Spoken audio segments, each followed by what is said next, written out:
Hello, welcome. This is Say Prayer Guys, May Nigeria Never Happen to You on Nostalgia Media via YouTube. My name is Richie Adewusi.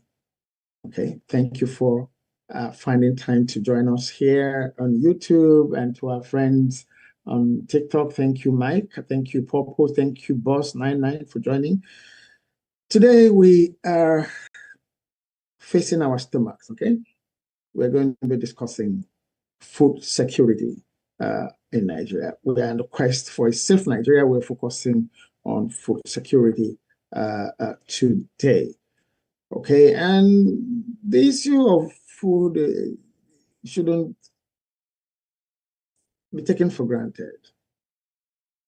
We get emotional about it. Hunger comes, there's an issue, you overfeed, there's an issue. But there are some people that don't even have the luxury of debating overfeeding or obesity and all of that. And it shouldn't be. In Nigeria, we're saying, right now, it shouldn't be. There's absolutely no reason for which anyone in Nigeria should go hungry. No reason at all. And you might be saying, why?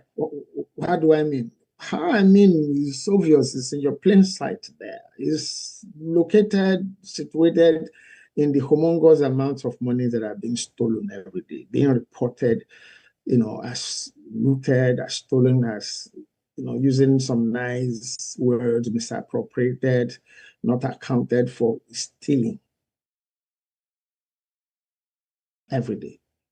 Whether via budget paddings, whether fake agencies, it's stealing. Those monies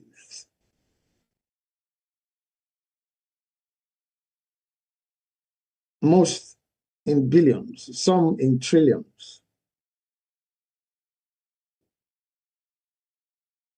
could be used for so many programs, including a structured, sustainable food security program for the benefit of all the peoples of Nigeria. But what do you say? When those monies are stolen, what do they do with them? In some cases, they use the same stolen monies, go and import some food items. After weaponizing hunger and poverty, they turn around to give the peoples of Nigeria handouts as if they are doing them a favor. And unfortunately, because hunger has been weaponized, people are hungry, they lose certain senses of self-worth. They go queue up, collect some food sometimes that's not even worthy of human consumption, some that not take them beyond one meal. Yet the people who have stepped forward to say, we can lead you, we will lead you, have the conscience to go back home, sleep, eat sumptuously, consistently, whilst the number of the peoples of Nigeria who go hungry every day keep increasing. Should it continue? No, it should not. It should not.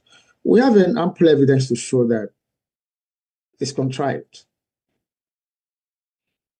It's not natural. Nigeria is an agrarian, country. Farmers, animal rearers, vast arable land in every part of Nigeria to grow diverse kinds of foods. But the weaponization of poverty and hunger is structural, is deliberate, is contrived, like we've said. Leading up to the 2019 election, I was still involved in some discussion panels. Those who have followed this program from inception will be familiar with my saying that once or twice.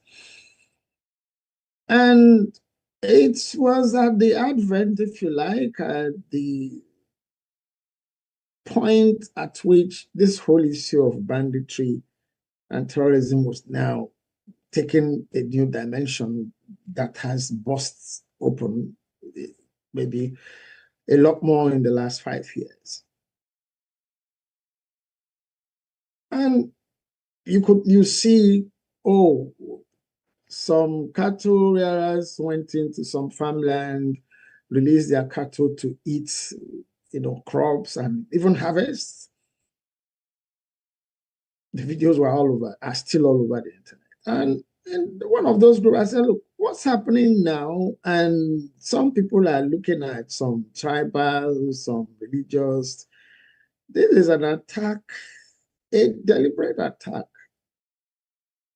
on that would result in food security challenges.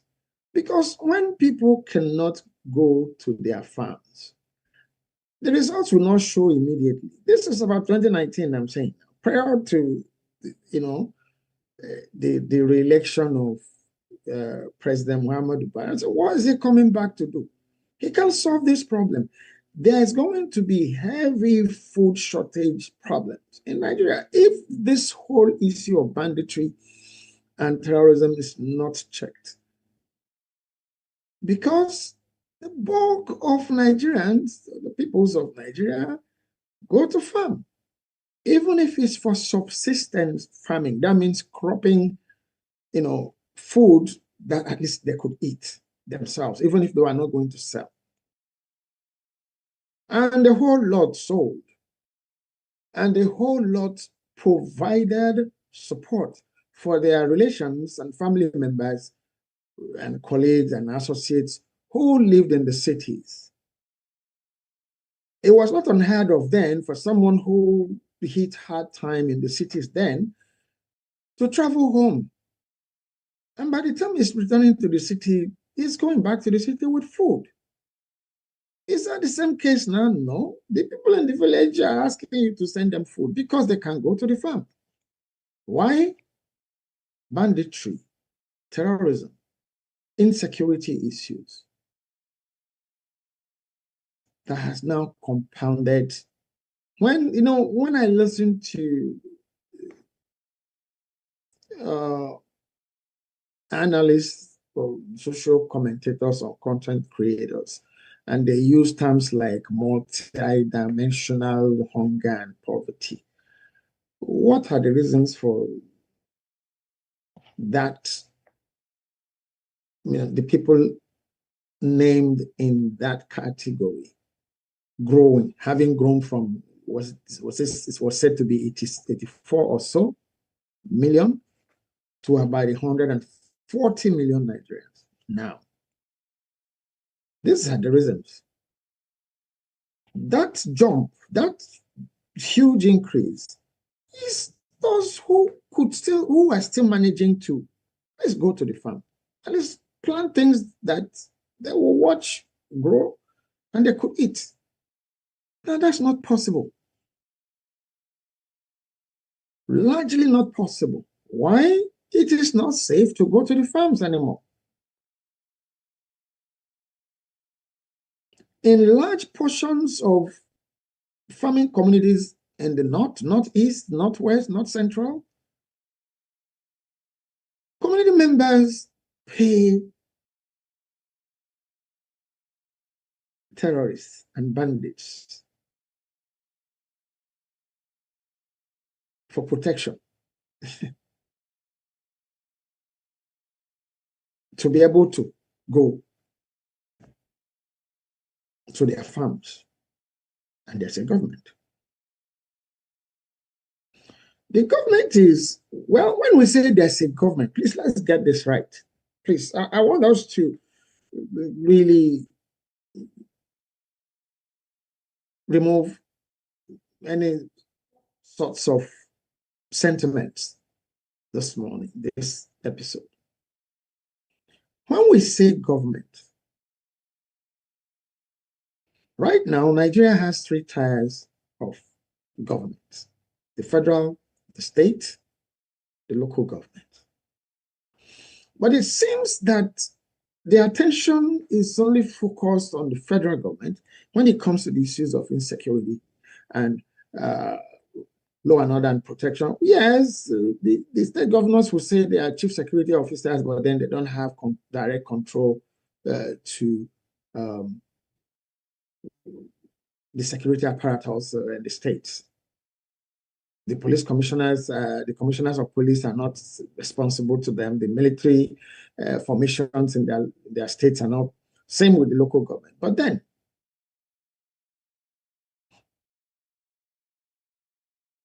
if politics is removed, if, the sanctity of lives and property, which is the primary purpose of governance anyway, in the first place, is the focus. And the state governor has an issue, goes to the federal government to say, we have this issue. And there is synergy, there is cooperation. That way, it goes to the local government that way too. Things will be able to, be attended to easier, faster. But that is not what's going on.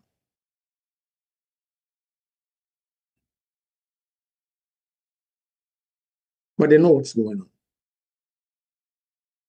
Because in the last 1 week, within the last 1 week, a state, it gladdens my heart, really. A state in Nigeria, one of the hotbeds of the terrorism and the banditry, and one state which also sits as one of the food baskets in Nigeria, one of the states in Nigeria that has vast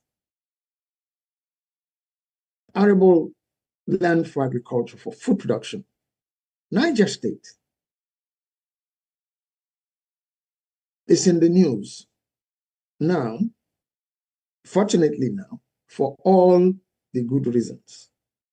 I want you to please, I said, remove sentiments, please. I want you to put sentiments aside. Remove any political thinking, remove any tribal thinking, remove any religious thinking over what has happened in that state now, which I think should be emulated in all of the other states in the northeast, northwest, north central portions of Nigeria. which is an example of if the state government, it's not just the federal government, the state government has a responsibility. You might not be in charge of, but then if you see, this is what I can do, this is what can be done, you approach the federal government, and those ones too don't play politics. Think the people first. The kinds of solutions that came in Niger is possible all over Nigeria. And what's it that happened? It would have taken a whole lot of consultation. Remember, we are discussing food security, yes. It starts from, first, does Nigeria have arable land for agriculture? Yes, Nigeria has. Are Nigerians lazy? No, they are not. The peoples of Nigeria are not lazy. They've been farmers for eons. Are they able to go to their farms? No. So if they are not able to go to their farms, how do they farm? How do they feed? How do they, store up? How do they sell? How does agricultural products, food items get to other places where they are not cropped or produced? If people cannot move around freely without the fear of being kidnapped and being asked to pay ransom, even just traveling.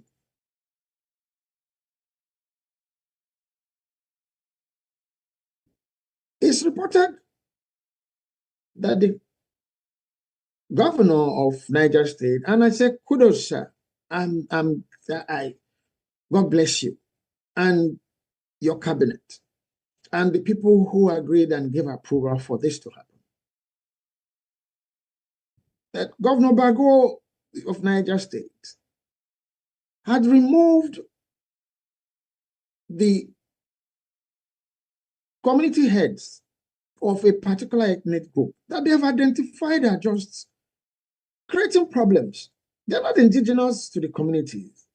They're not indigenous to Niger State. But nobody was threatening them.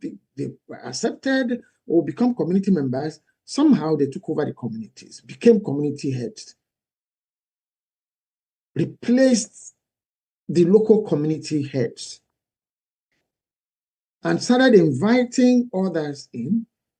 Well, let's call it what it is. It's not because I don't have some of my best friends are Fulanis. Unfortunately, it is the Fulanis took over.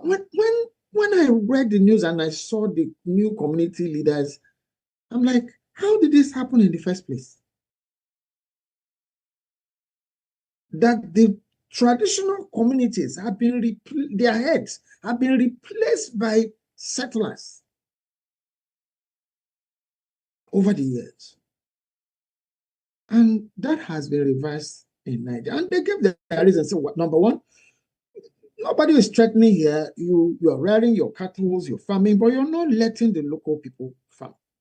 You're bringing other people who are not even Nigerians to oppress, to dominate, to kill, kidnap, for ransom, terrorize.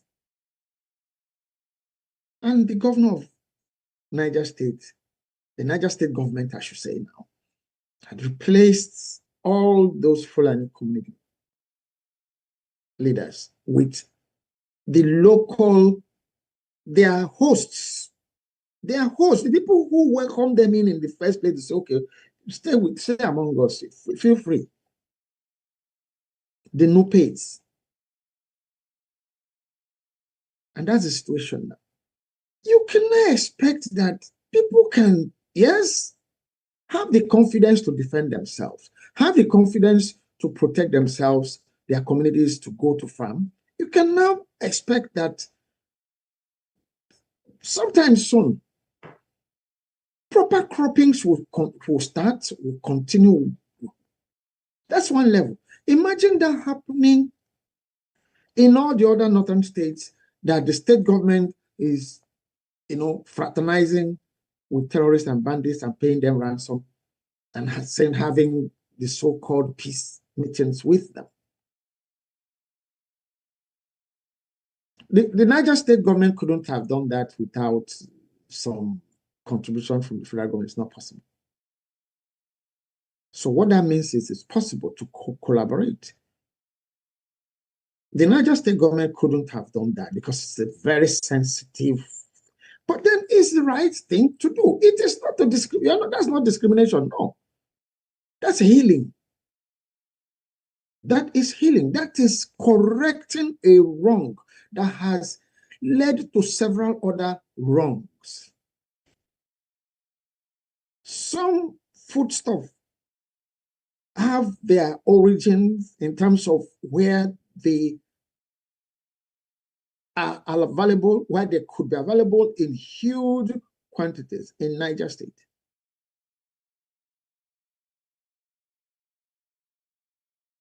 So it's like freeing the people. So the Niger model is replicable. Like I said, but it takes the political will. It takes a political will for that to happen. And that political will must be found. It's not partisan politics. No. The politicking is gone on for too long, has not done anybody any good. You need leaders who have the good of the people at heart, not politics. We'll continue. We'll come back to that. But I wanted to give that shout out to, the government of Niger State, North Central Nigeria, for doing that.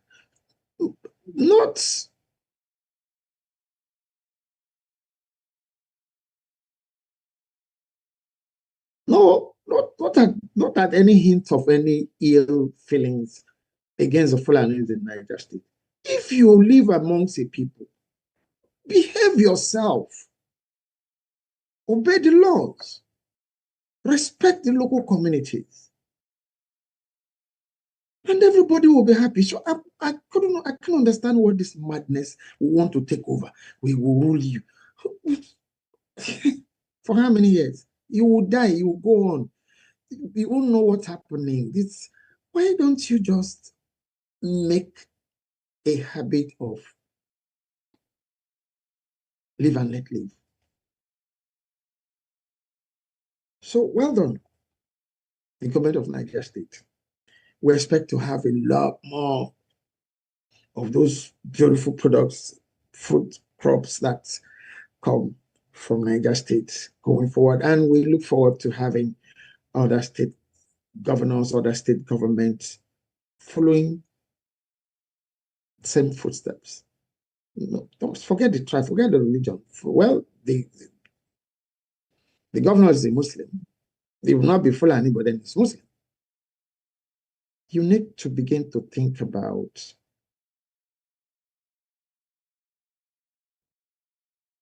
securing the lives and property of the peoples of Nigeria. Stop thinking about your tribe. Stop thinking about your religion. When everybody is safe, everybody feels safe, could move around, could do things that they ought to be doing, they can decide where to go, not by force. Not by force. Nigeria has descended into the Middle Ages. Into the Middle Ages.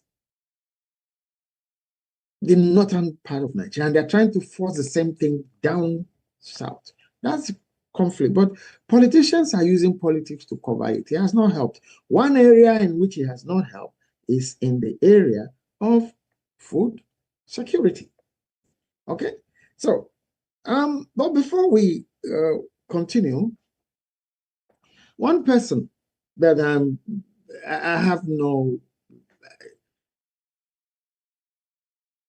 inhibitions about mentioning his name, about saying yes, he could get things done because his track records are there, either as per who he is as an individual or as per what he has done with the opportunities he has had to serve both in private and public and business spaces.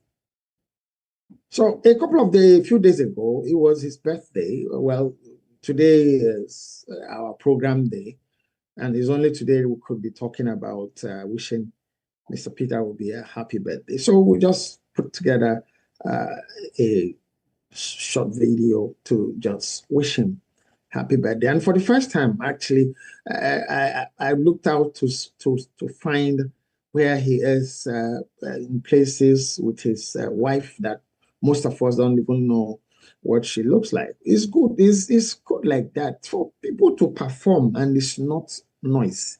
Performance. There, support, perform, no noise. So enjoy our short birthday video for Mr. Peter Obi. By the grace of God, the next president of the country, Nigeria.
So happy birthday, Mr. Peter Obi. God bless you. God keep you going strong. Okay, protect you, empower you the more, and keep your heart, that good heart that you've been blessed with. Keep it, okay, and continue to use it for the benefit of the peoples of Nigeria and mankind. God bless you. Thank you so much. Happy birthday once again. Now, that's a man, we believe, like we said, it's not tribal, it's not religious, it's about service. It's about thinking of the good of others, and by extension, the good of all. That's what that gentleman represents to me, and I dare say to many others, obviously many others, that people are trying to tone it down to say no, it's social. It's not. People have seen the difference. People have woken up. People want the kinds of things that just happened in Niger. Fairness, healing, equity, level playing ground, so that people can, enabling environment for people to strive to thrive. Yes. That is where Nigeria will be headed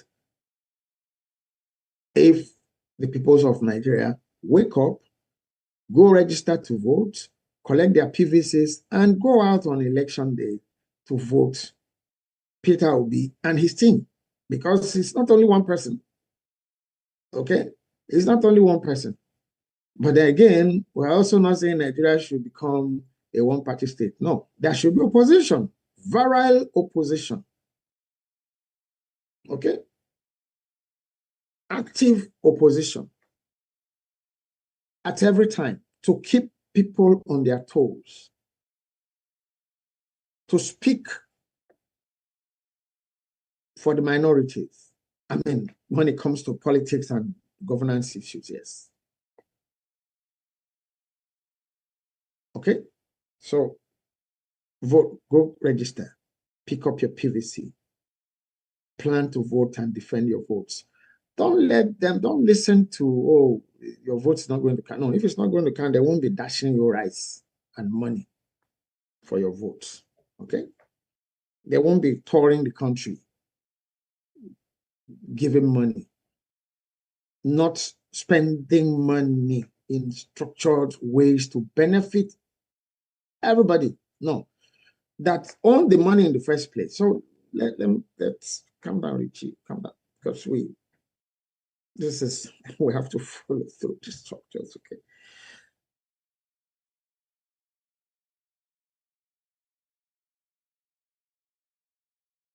It's not enough to say, okay, communities are calm.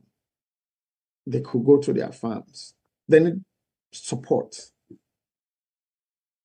They need implements. They need other resources to be able to farm and be successful at their farming. But then, when monies that could be used for such purposes get padded into budgets, fictitious, fake, real, because people are only talking about, oh, this agency is fake, this DG is fake, because that's the one. But again, luckily or not providentially, no, no. Other things are coming up now. They've been there. It's not that they have not. Crazier things have been there, but then people are taking note, but people are speaking up more now. You have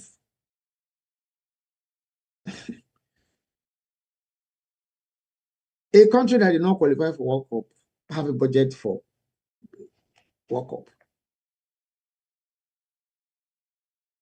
Nigerians are hungry. Nigerians can't go to the farm.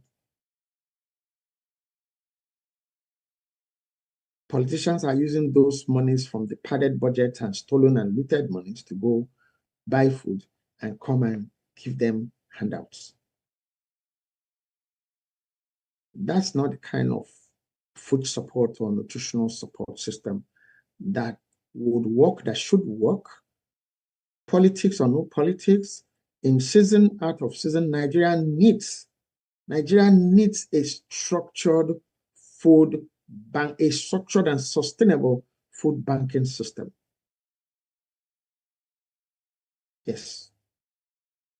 It's not enough to go and talk on TV shows, multidimensional hunger. What are you doing about it? What can be done about it? That's what this program is about. It's not to blame. This program today is not to blame everybody, but we're going to be talking about things that are happening instead of things that should happen.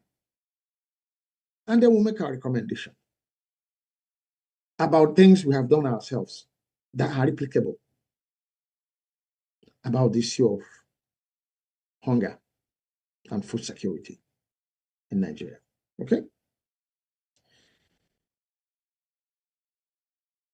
You have a story of padding a budget. There are so many. We just picked a few.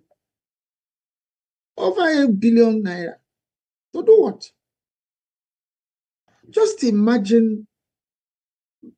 Let me drop this background here. I keep saying most of the people who are ruling Nigeria have had opportunities to travel.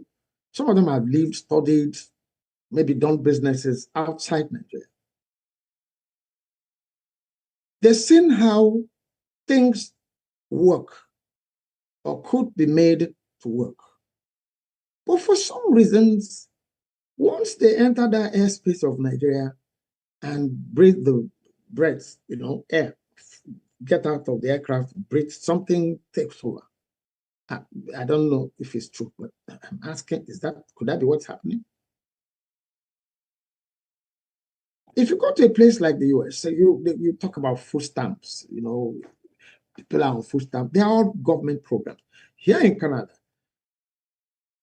food banks are structured, multi-level cooperating service or services. the government, the organized private sector, the non-governmental sector of society. It's involved. It's symbiotic.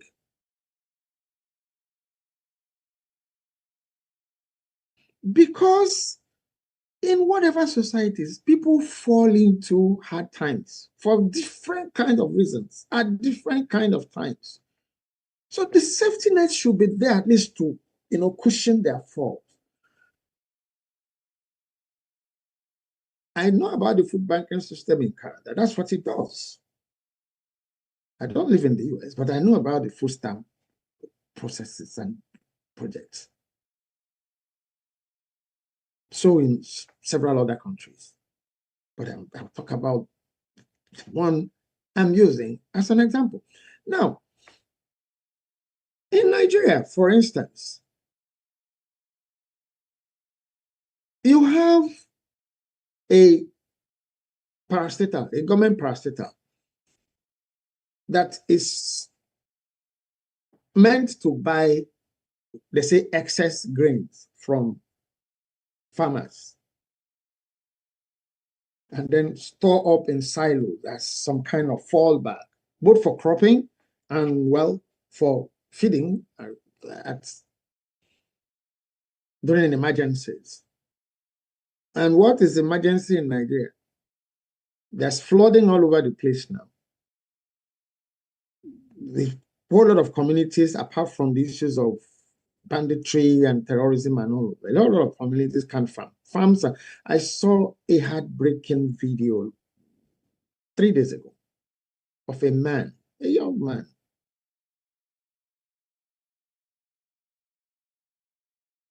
seated, squatting in flood that had wiped out his chicken, his poultry. You see the chicken floating all around him. A lot, not, yeah. And I'm like, wow.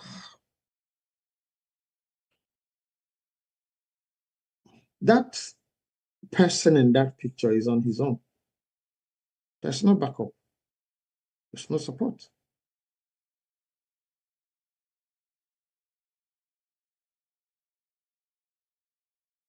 Okay? But then there are meant to be government agencies, National Emergency Commission, so many organizations like that. But then let's get back to the food storage system, in quotes, of buying food crops from say excess grain from farmers, storing in silos, and then using for whenever they are supposed to be. I know about that because I also know that it's not healthy. It's not healthy, but it can be made healthier. It can be refined. It should be refined. It ought to be refined. Okay, yes, whatever amount that is being bought now, however the buying happens, however it's structured, can be improved on. Because if farmers don't have, let's say they could now go to farm, have harvest, excess, what will happen is they are forced to sell at prices they can't control because they don't have poor storage systems. Okay, so middlemen and all of that buy and then maybe sell to the federal government and to the silos. I don't know the structure. I don't know how it happened. But then the food stored in, no, there's no food that doesn't have expiry date. I saw another comment somewhere on Facebook that's asking, say, please, does egg have expiry date? I laughed. Why won't egg have expiry date? Leave it and find out whether you have expiry date. Yeah, it has expiry dates. Okay? No food, no manufactured or cropped product that doesn't have expiry date. Expiry doesn't mean that maybe you can't, it just means that the nutritional value in most cases would have been heavily diminished, or in some cases, that food item would have become poison that could harm whoever consumes it. Okay, so something happened in 2012. It happened 2011 was a flooding in Nigeria. A lot of, farming communities in Nigeria had flooding, and then the federal government went to the government of President Goodluck Jonathan then will release grains for distribution in states that are affected. Ekiti State was one of those states affected at that time. And luckily for the people in Ekiti that time, I had already started the Ekiti Food Bank. Then Ekiti was allocated some truckloads of grains. And the state government got us involved, the food bank, the Ekiti Food Bank, to distribute the donation from the federal government. A lot of it was maize. That's where I'm going. That's my example for you. That's my backdrop for you. A lot of it was maize. I think we got, I think it was about 25 or so truckloads of food, well, grains. Was maize, sorghum, millet, and some gari. Yes, I don't want gari made from cassava. So go and look for what gari means. Thank God, ask Claude what is gari. If you are not a Nigerian, we'll show you. Okay? Yes. The gari was completely spoiled. But they distributed it, they brought it anyway. They were in nice sacks, beautifully branded, federal government of Nigeria not to be sold and all of that. In fact, it was useless. So also was maize. It was already smelling. I have brought this up. I have shared this on this program, another episode before. We had to seek for special permission from the state government to sell the maize to animal feed companies, and then now use the money to now buy food stuff, healthy food stuff that we now distribute to the food bank. That can be prevented. That must be prevented. A symbiotic system, structured and sustained, would benefit everybody. The farmer, the government, the people, the organized private sector, civil society.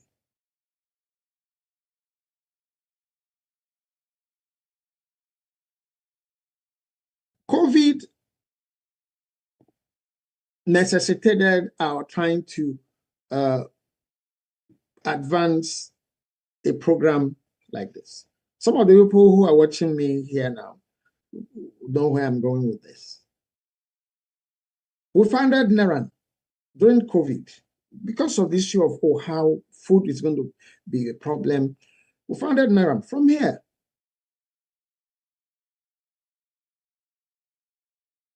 NERAN is founded to be a network of NGOs to encourage civil society organizations to found food banks within their states, and then we're going to seek for partners to donate food items from across the world, and we donate to the food banks. It was registered.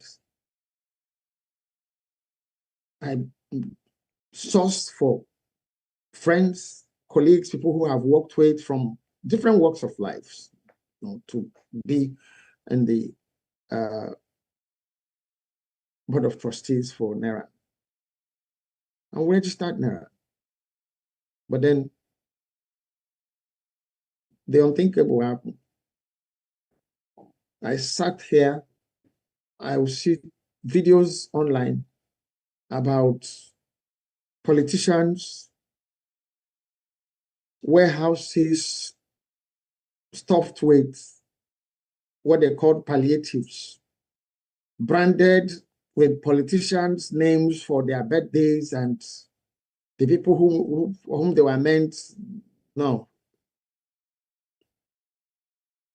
And I lost the confidence. Actually, one of the organizations we're already talking with outside of Nigeria about this also saw those things and like, how are you sure that whatever is going to send there is not going to end up in a warehouse? And it's true. I have that experience with the food bank too. With the local people, the market head.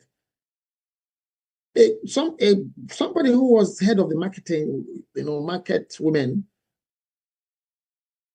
the allocation for the market women was sent to her, and she put everything in in a store in her residence, and those food items stayed there and spoiled. Then I'm reporting all of this to you so that when we say, okay, what's the solution? And we're saying, but what about those? There's nothing, there's nowhere, there are no problems. But then when you put safeguards in place, people still find ways to bypass those safeguards, but it wouldn't stop the whole system from working. But then I became discouraged about programming with Neran then. And for anybody who's been asking what happened with Neran, what's going to happen, this is your answer. This is the reason. I lost confidence. I mean, it's a different thing if you're on ground, and because the Ekiti Food Bank, I was on ground and said, no, this can't work. This is not political. It's not religious. It's not partisan. Okay? We are focusing on giving food to 3 categories of people: orphans and vulnerable children, young widows, and elderly people 65 years and above. If you fall within those categories, of course, we documented everybody. We had it that we focused on those. So it's not about just walking and come. No, it doesn't happen that way anywhere. You go to a food bank in Canada here, they will register you, they will document you and let you know when you can come to collect food. It will be documented. What you are given will be documented. If you're a senior like myself now, if I have any reason to go to the food bank, I can walk into any food bank and I don't need appointment. Why? I'm a senior. So those things are, but let's not get ahead of ourselves. Okay. We'll take it one step at a time. Now, all of these things cost money. But how is it done here in Canada, for instance? How could it be done in Nigeria? The Nigerian situation is hindered by the same looting culture. I'll play you a video. It's a story about a certain 8 billion. 8 billion. 8 billion naira would be a reasonable startup grant to encourage civil society organizations to found food banks across Nigeria. It's not government. It shouldn't be government. No. That's why they are called NGO, non-governmental. Even in your articles and all, they will say you are non-governmental, non-religious. Yes, you are there to service a particular segment of the population, stated clearly, and then you focus on those. So, well, what we are saying here is politicians buying rice with the stolen money, and whatever other food item. I saw another video. I will play it for you too. Somebody that is, I think that wants to be a governor in Oyo State, Southwest Nigeria, is filmed handing out 2 packets of noodles to hungry and angry looking people. Obviously, what they were getting was not what they were told to bring them to that place. And these guys still have the mind to film these things. You saw our startup videos. One of the pictures there is where no shame, plain sight. People were being handed some food and they will show their voters' cards to collect food. And nobody is being arrested. Nobody is being detained. And the people doing that or doing those things actually have the confidence that they will be re-elected or they will be elected in the first place because they've weaponized hunger. We are talking about something here to dismantle those kinds of weaponization, what Peter Obi calls structures of criminality. A structured, sustainable, organized food banking system in Nigeria will remove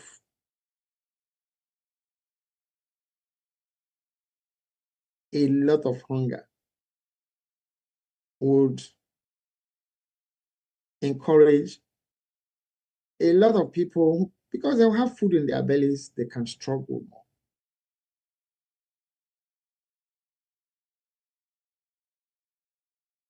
You have a policy, because it has to be. Everything needs to be. You don't tell non-governmental civil society organizations what to perform or what not to perform. But then when there's a government policy, say, okay, you want to support civil society to come up with, food banking programs. You put the conditions there. You put criteria for who qualifies, who doesn't qualify. It's not government. It shouldn't be government. Because again, you see, when I was starting the food bank, well, luckily at that time, my brother and friend was the governor. But I also said to him, please, sir, I cannot do this without letting you know you are the governor here. But please, it's not party. And he agreed.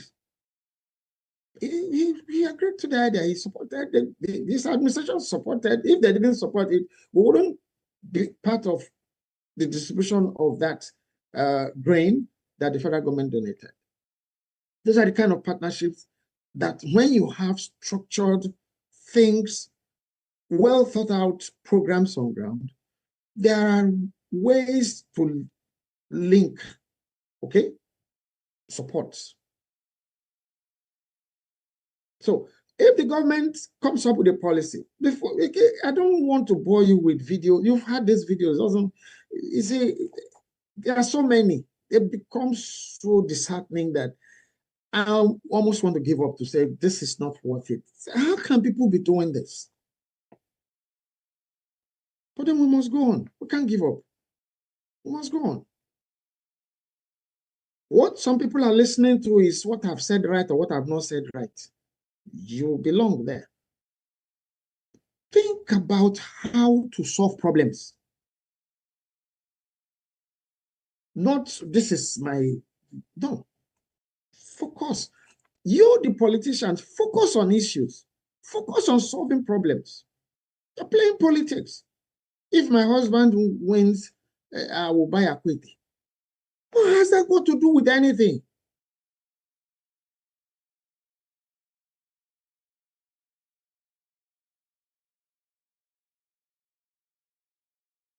Now, imagine a situation, a scenario, and that's what happens here.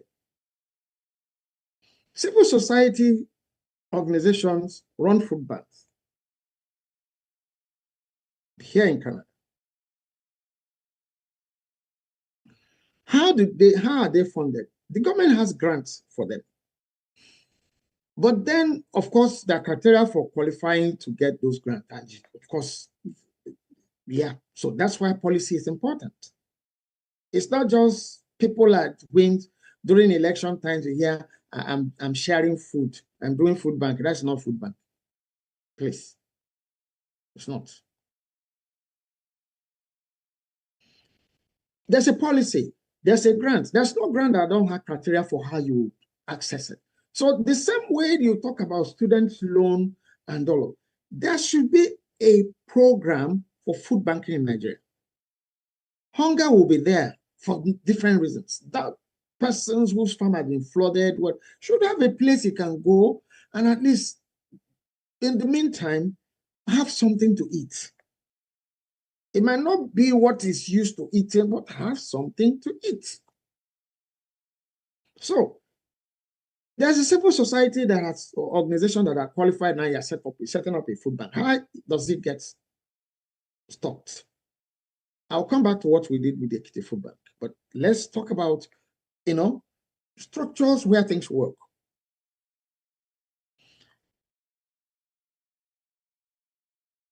The grant, that's one.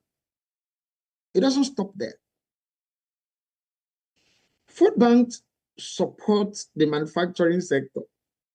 Yes, the manufacturing sector supports food bank. The agricultural sector supports food banks. The food bank also supports agricultural sector. Food bank also supports government. Government supports food bank. It's symbiotic all through. So here's what happens. There is a food bank. It qualifies to get grants from government. It gets grants, it starts operation. Now, the distribution services, I mean, the stores, the groceries, the supermarkets, okay? There's a policy. Of course, foods would expire at, different types of food. Now, there's a policy before a certain time to the expiration of those food items. Different food items have different expiration. They would donate or move those almost about to expire food items, apart from the food that the food banks have money to go get by themselves from source and all of that. They still have this second source, which is a huge source actually, that the retailers will move, and even some bulk sellers will move their foodstuff that are almost getting to the expiring date to the food bank, because the food bank give directly to the people, so they get consumed. It's not buy. What does that do? It enables those outlets, whether wholesalers or retailers, to restock with fresh items. The food that they give, they will move to the food banks, they get returns from them as tax credits. Yes, they file them in as tax credits. So it's not free. They've not lost anything. Number one, it has helped them to dispose of food that would have spoiled and then they have to go throw away. Health comes in there, supports well-being of consumers. That's one. Then it opens their warehouses and their shelves to the stocking of new products, new goods, new produce from manufacturers, from farmers. What does that do to farmers and the manufacturers? It helps them keep producing without saying, no, they've not sold, they've not finished selling. The farmers themselves, their harvest will not spoil, because so people can't take them in. There's still some of those happening, but then the system is there. Symbiotic all the way. So now let's get back to Nigeria. The silos are there, but those food in those silos are only, okay, oh, there's flooding. Maybe they've been there for whatever number of years. Like the experience we had in Ekiti, they're spoiled. But because the federal government has said, okay, take so distribute in so manner ad hoc, not in any structured, organized, sustained way. No, it's when so happen. No, shouldn't be. Let's say this policy is thought of And civil society organizations are encouraged to, found food banks across Nigeria, not government agencies, no. Found food banks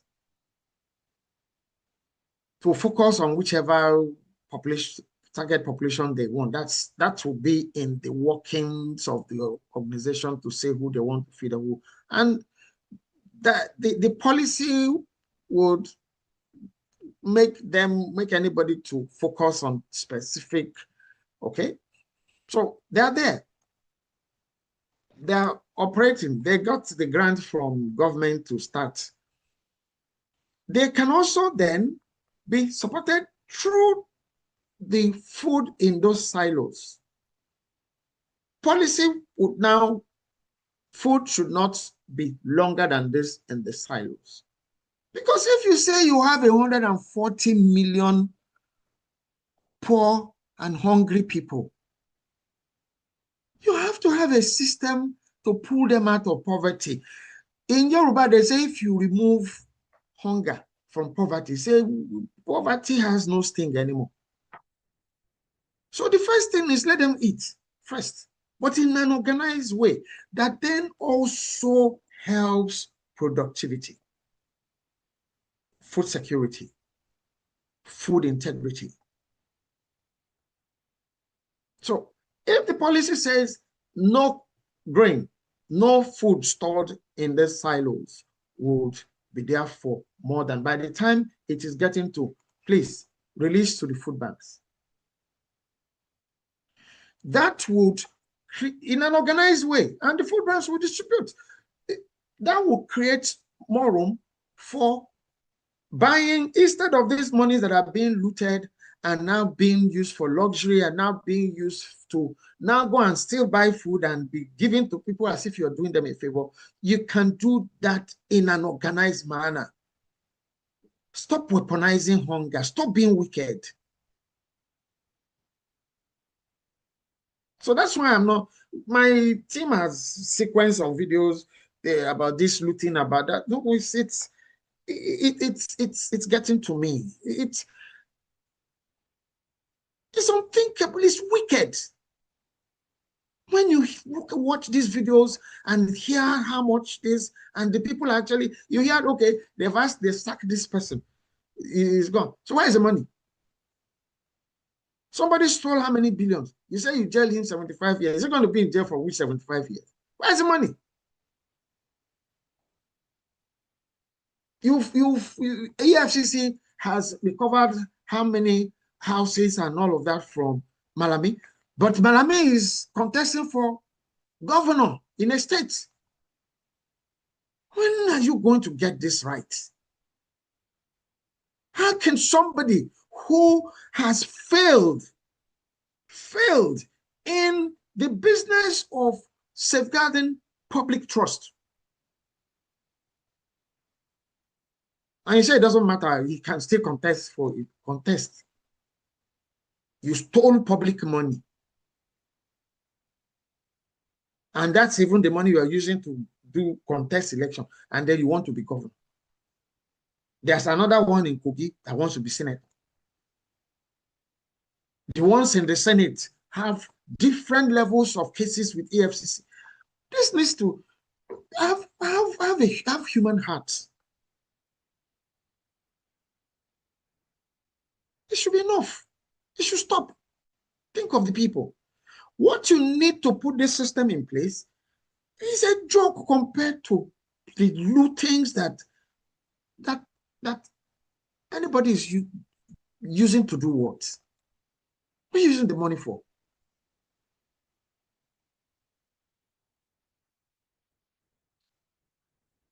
Regardless of the number of private jets you have, you can only fly in one. Even in that private jet, you can only sit on one seat. Regardless of the number of fleet of cars that you have, or the number of cars that in the fleet of cars, you can only sit inside one. No matter how many cars in the convoy that are following you, you can only sit in one.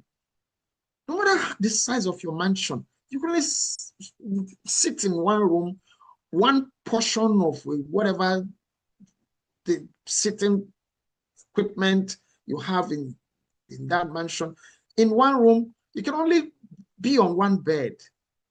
And one side of that, if you like to stretch yourself, you're only just stressing yourself.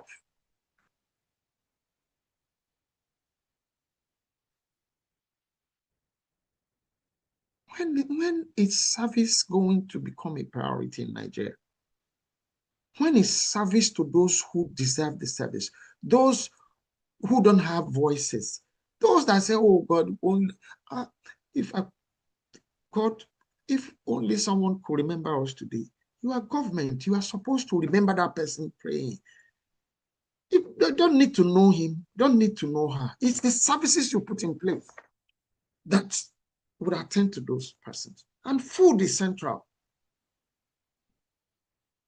I'm very passionate about it. When people eat, they can think about other things. So, the farmer, if the security issues are taken care of again, like one, which is why I started up with the situation in Niger now, at least as of today, I've not read anything to the contrary, that anything that has been reversed. Okay, I mean, the placing is at no prejudice, is at no, hatred to Fulanis in Niger or whatever. You shouldn't go to people's places and now displace them and now bring other people to continue to terrorize them. No, that's not right. That can't be right. So if that has been corrected, beautiful. They can go to the farm. You can farm. You can, follow community guidelines, community rules to take care of your own livestock, take care of your own business. You can't continue to prey on your hosts.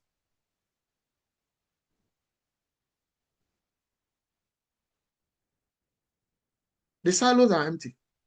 They've gone to the food bank. Farmers have new crop. Federal government buys. If monies are channeled to the right things and not looted for private and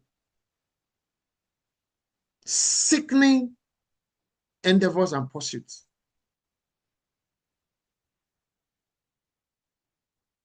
you buy food from farmers, they have more reason to want to farm.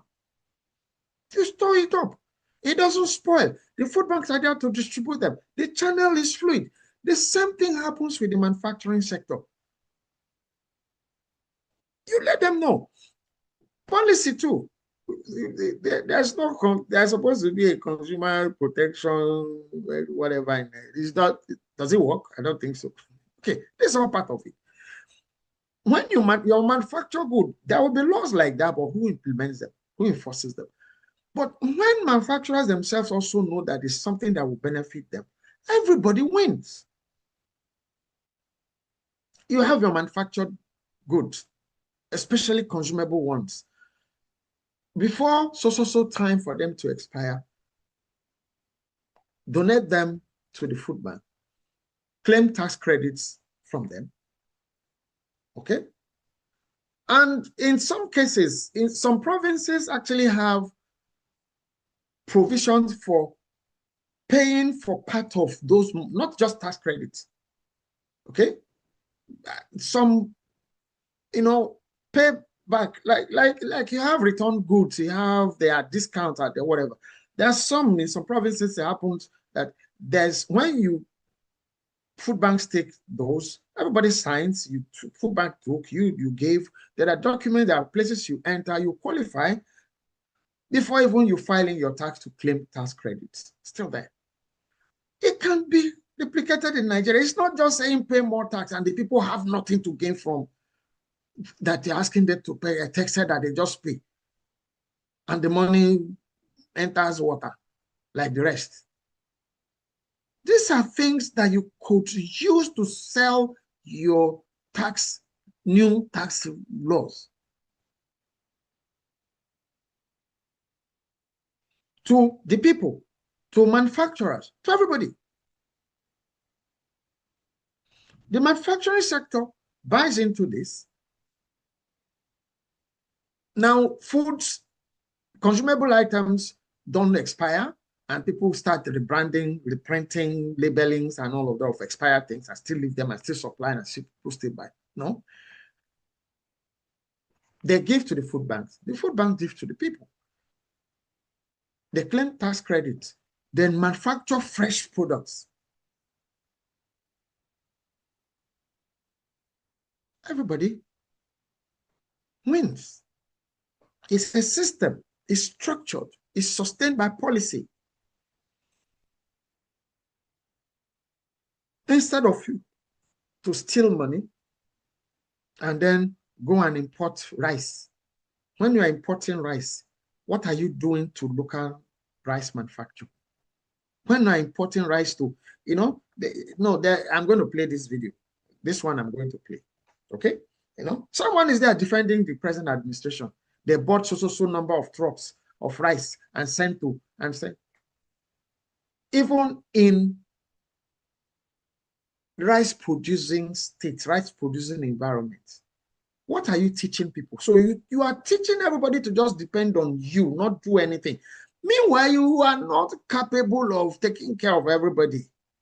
You're only doing things politically, things that favor you politically, manipulating the people. You steal from them, you still emasculate them. They can't have the security to go to farm their food. They are hungry. You now come and tell them you go and import rice.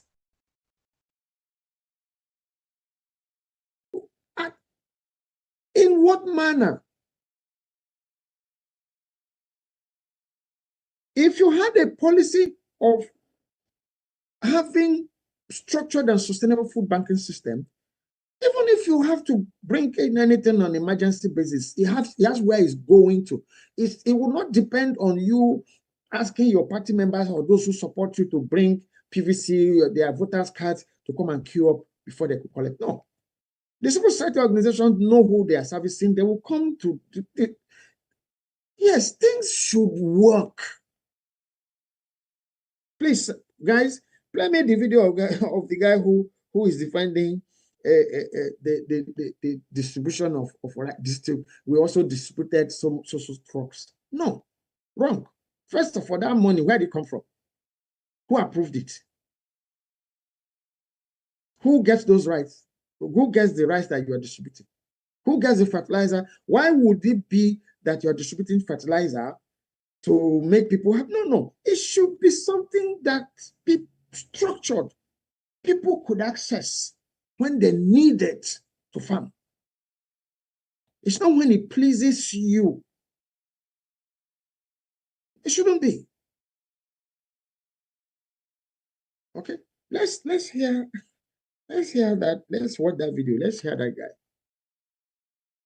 Mr. President distributed 20 trucks of rice across the 36 states of the Federation. And how long is that going to last? Wait, sir.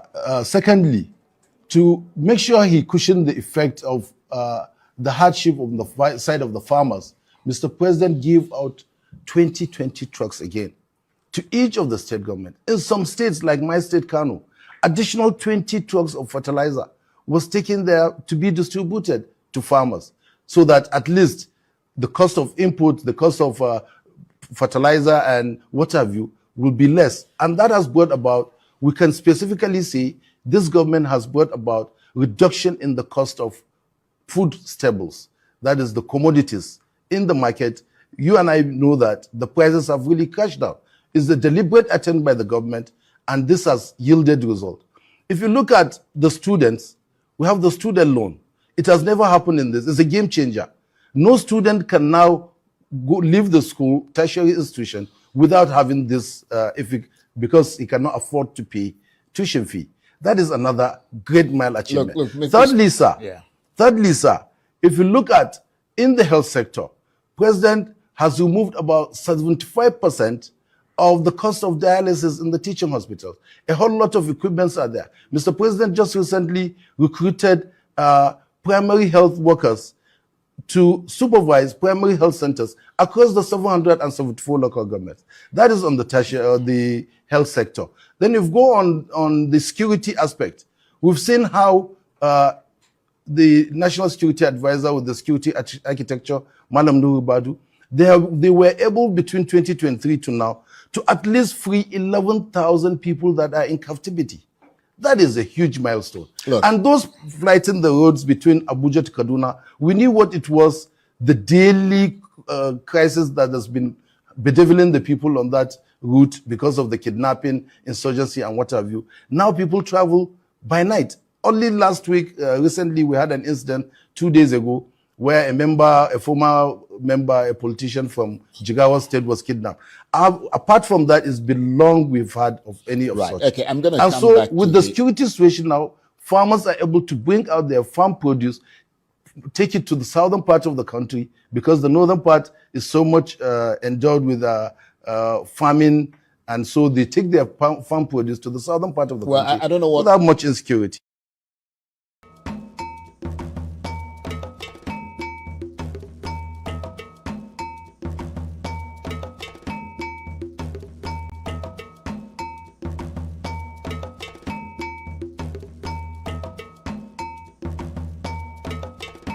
And sources here in Canada is my friends. This is what we're saying.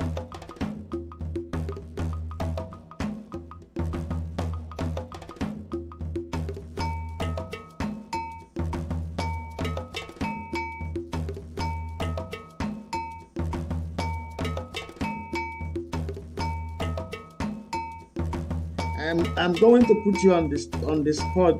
Go Meg. Huh? Yes, she's Nigerian, but she's here manufacturing, stew and sauce, a stew and sauce package that you can just use to cook. Okay, you're in a hurry. You don't have time. Even if you have time, okay, it helps your cooking go fast. So welcome.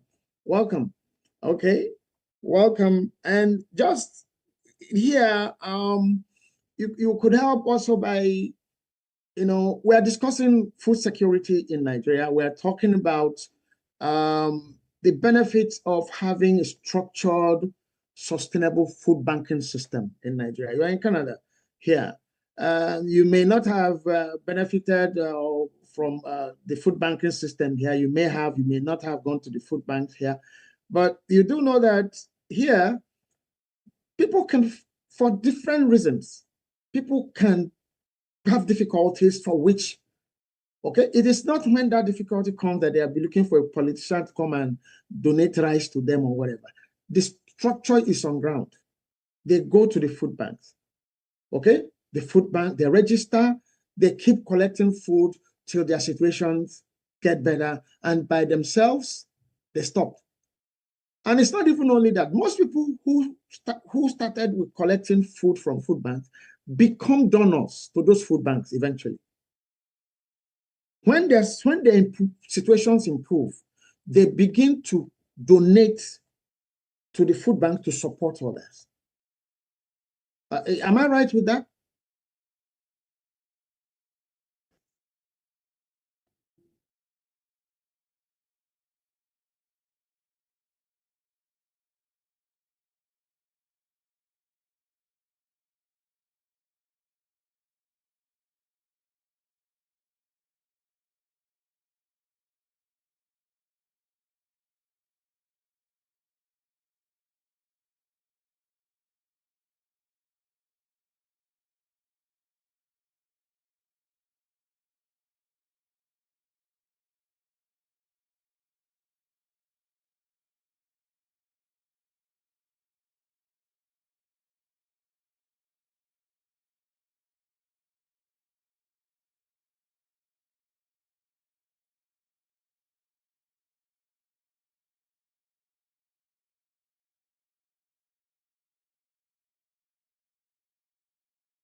Okay.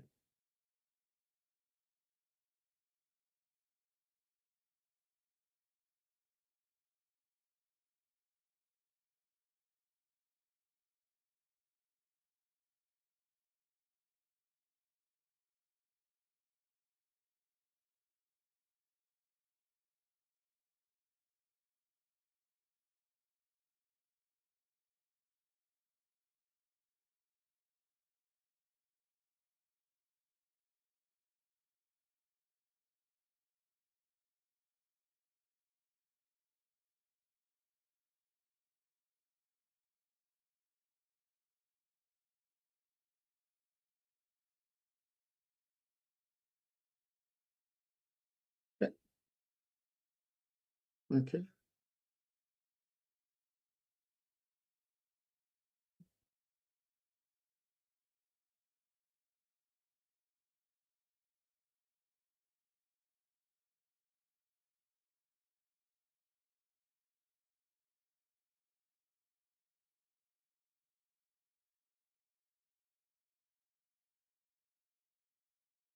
Yes. Yes. Yes. Mhm. Yes.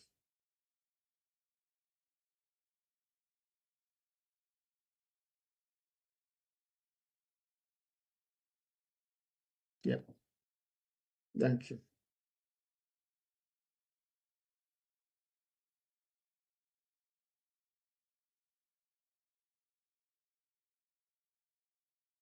But that's what we're doing now. That's what we, you see. The first thing is the structure. The first thing is the idea. The first thing is the idea, is the concept. A lot of people in Nigeria, back in Nigeria, I have to, and sorry, I'm cutting you because our friends on YouTube, can't hear you. So I have to kind of bring up what you are saying here.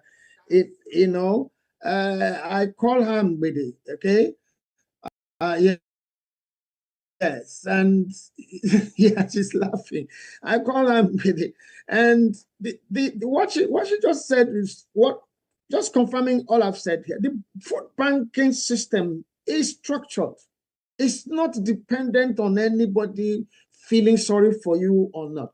And different people go to collect food for different reasons. And the same people who have benefited from food banks become supporters of the food bank themselves when their situations improve. She just confirmed all of those. And she was saying that maybe Nigerians in diaspora should, maybe Nigerians in diaspora should come and do something. Yeah, yeah, we agree, but what we're also saying here is that it's the structure first, it's the policy first, okay? It's the structure first. Like food banks here, you just said it, you're a manufacturer yourself, okay? You have a time limit that a particular batch of your products has to be disposed of. And by the time that time limit is getting close, what do? You take it to the food bank. You get tax credit for giving it to the food bank. Okay? So it's a structure, it's a system. So the system, Nigeria is just talking, the federal government is just talking about new tax law, pay new tax, pay more tax. What is the benefit? What are the benefits from, last, when we discussed taxation here, I said here, I'm a senior here. These glasses I'm putting on here, if they fall on ground now and break, I will walk up to my service provider. They will replace it at no cost to me. Okay? Seniors here, you go to public transport outlets to get tickets, you get it's almost like a lifetime coverage to take public transport for free because, well, you've worked, you paid your taxes, you've been here. The same thing with health in so many ways. But today we are discussing food. The food banking system here is it's not a joke. It's not dependent on anybody's whims and caprices. No, it's not. So thank you so much. Don't go away. I will still, yeah, don't go. No, okay, it's okay. Yeah, you still be with us. So, we just shared a video here, guys, on TikTok. I'm talking to the guys on YouTube now. They saw the video. Incidentally, the people on TikTok cannot see. They cannot, if you like, they're not able to see the videos that we share on YouTube. We shared a video about obviously a party official, a party member of the ruling party in Nigeria, the APC, praising the government for distributing rice. It's hard work. It's not planned. It's not organized. As maybe well-intentioned as it might be, it needs to be, it shouldn't depend on you. It shouldn't be that you are doing Nigerians a favor. Any Nigerian, all the peoples of Nigeria, are doing them a favor by you're giving them food. No. Somebody falls into hard time. He has a place he can go to. At least the issue of food is removed. Basic food, healthy food is removed. It's not begging you. It's not go and bring your PVC, then come and collect a cup of. No. It's not now political. So number of trucks were sent to this state. You've not sent to us. Look at, you want us to vote for you. You only sent. No. Let's diffuse the tension in the system by doing the right things. By doing the right things. We're here clapping for Peter Obi. Peter Obi built a healthcare facility in Anambra State when he was governor, with so many, a number of structures in that facility. None of those structures carry his name. There's none of them say Peter Obi. No. The present governor of Anambra State put up one single structure in that same facility and put his name on it. That's who you're having in Nigeria now. That's who we don't need. That's who you don't need. Do things. In the first place, the money you used to build that facility, it's not your money. You're not doing the people a favor by building it. You came out to say you can serve. In the same way, when it comes to food, government, the biggest thing you can do about this is to, somebody in that National Assembly should sponsor a bill for the creation of a food banking system in Nigeria. Yes, it's worth doing. Forget the politics of party or no. Think about things that can help. All that has been happening is election is coming. People go and get some things and they say they are doing empowerment. They're sharing food. No, that's not right. That should not remain. Okay, you need something. You need something better. I'm not going to play you the video of somebody sharing, distributing noodles, 2 packs of noodles for. It's insulting. It's dehumanizing.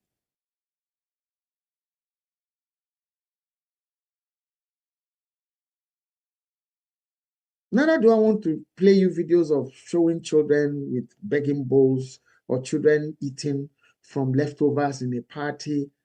You've seen those before. I don't want to show them. People, please don't be angry, guys. No, I'm not. Because you know this already. We're not doing this to say, see what's happening in Nigeria. No, you know it already. We want to focus on solutions. Yes. The federal government, the state government. State governments you can do this on a state basis. We just talked about Niger taking a decision about their security issues. The federal government will have no choice but to endorse. Should have no choice. Let me not say would not have no, because they can say no, this doesn't favor us, so we're not going to support it. But they should support. The pictures, some of the pictures you see scrolling behind me here on YouTube, those are the trucks of food. And you could see the women, this is between 2012 and 2014. I had to shut the Ekiti Food Bank down again because of politics. When there was a change of government, the new government thought maybe is the previous government that was running the food bank. Oh, well, maybe I was just appointed to run it. No, nobody appointed me. I founded the food bank. I ran it. And they were like, okay, we will let you control 60%. We only just want to control. I say, which company is that? I'm not running a business. And nobody is going to use my name or my project to siphon public funds now. I shut down the food bank. It pains me. It worries me. What I'm doing here today on this live stream, on this podcast, is my paying back that worry I've carried. Because some of the beneficiaries of that food bank, I still relate with them.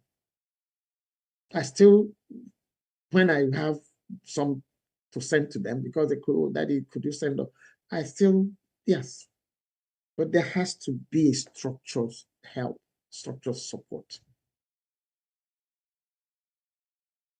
Government should stop being wicked. From the presidency to the governors to the local government, stop being wicked. Be humane. This is a face of being humane, a food banking system that pays everybody really. Yes, that it will be a bargaining chip for, say, pay your tax.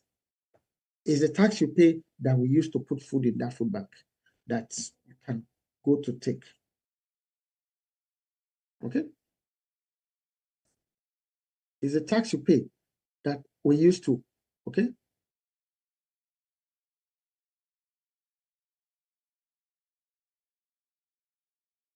Sorry. We're trying to bring back Go Meg.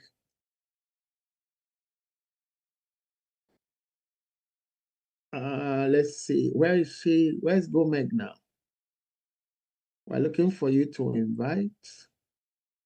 Wow. You've disappeared from our...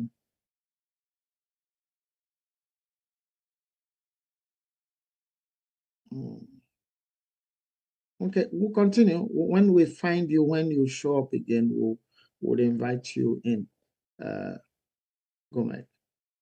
Because right now, we can't find you on TikTok.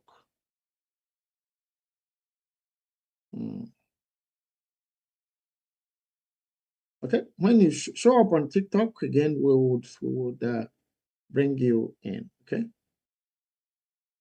Yes. So we are advocating for, you know, the government to, you know,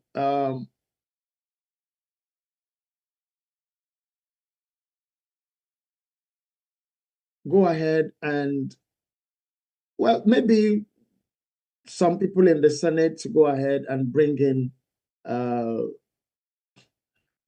will sponsor a bill, you know, for civil society organizations to found food banks that will be non-governmental, non-partisan, non-religious. Okay, religious organization can decide to found their own and then give to who they want to give. But the important thing is that there's be a structure in place for everybody engaging, and there should be grants set aside to support such organizations, and then get a buy-in, you know, for okay, get a buy-in for, well, this is okay.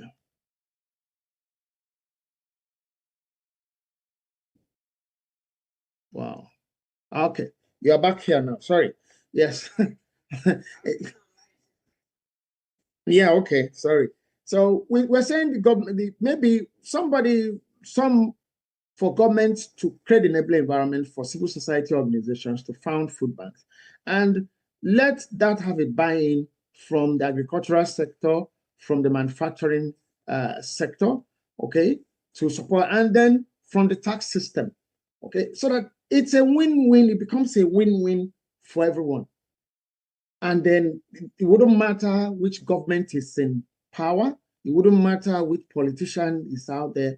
People have secure, humane places to go to seek for nutritional support should they fall out or fall into hard times for any reason, okay, for any reason. So what's on ground now is that everything is tied around politicians. They are like Father Christmas. You must do one thing. You must favor them. You must support them. You must follow them to benefit from it. No society can survive that way. You must wash Isha. You must become a criminal.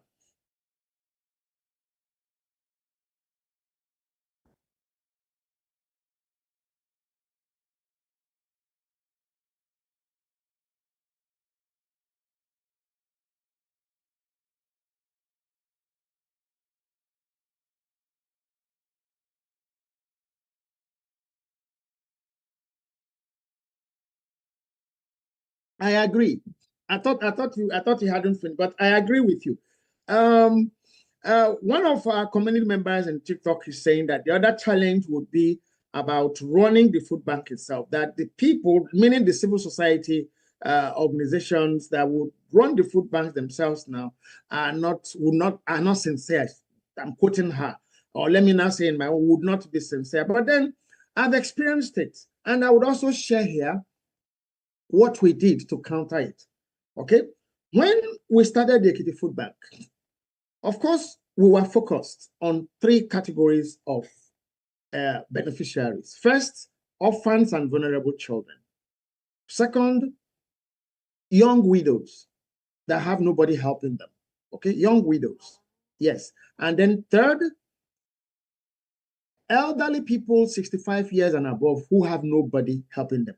When we say who have nobody helping them, that means that should mean that we investigated them, we documented them, we followed them up, we documented them, found out about them, and registered them to qualify to collect food from the food bank, those 3 categories.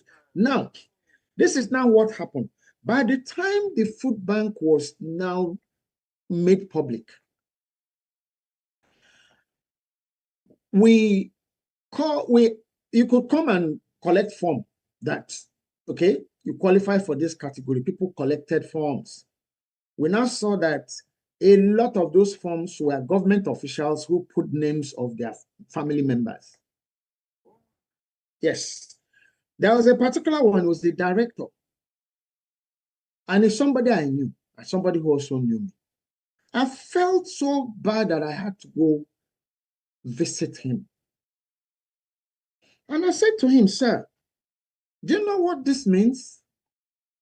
It means that you're not capable of taking care of this, your mother, that you have put her name on this list to collect food from the food bank. This is embarrassing. It's an indictment on yourself. It's someone that we could speak at that level. I mean, somebody, joke and all of that.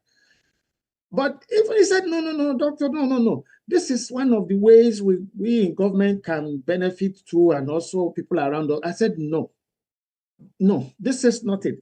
I said, instead of, you can buy that bag of rice you want to come and collect from the food bank to give to your mother. You can donate to the food bank. This is not, we too can benefit from this. No. This is service. You are in this position to help people who are not in this position, who cannot be in this position, but who have needs, which you are supposed to cater for. He said, oh, wow, he didn't think about it that way. I said, fine. He said, sorry.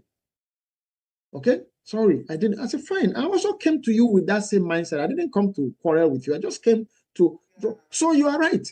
Now, that's a director. In checking, there were so many of such cases of people who didn't qualify, who lied, filled the form, because our community team would go to the homes of the prospective beneficiaries. Yes, we did that. Okay, so it will happen. Look at what happened during COVID. Palliatives in warehouses, people branding them. Yes, it made us to. We had a plan to start a national food banking system then. I registered an NGO from here to help with that, but When I saw those pictures, I became discouraged just from what you said. It's if you are not on ground. Yes. Yes, because one of the organizations that we had reached out to help us donate food that will now ship to Nigeria, they also saw those videos and they're like, Richie, how are you sure that what we are going to donate to you will not end up? And I became embarrassed. Yes, I was embarrassed. I was embarrassed, and that was the last. Yes, that was the last I, talked about Naira. The board of trustees, some of the members have been saying, Richie, what's happening? This is 2019. This is 2019. That organization is fully registered with CAC in Nigeria, but no activity because how do people think like this?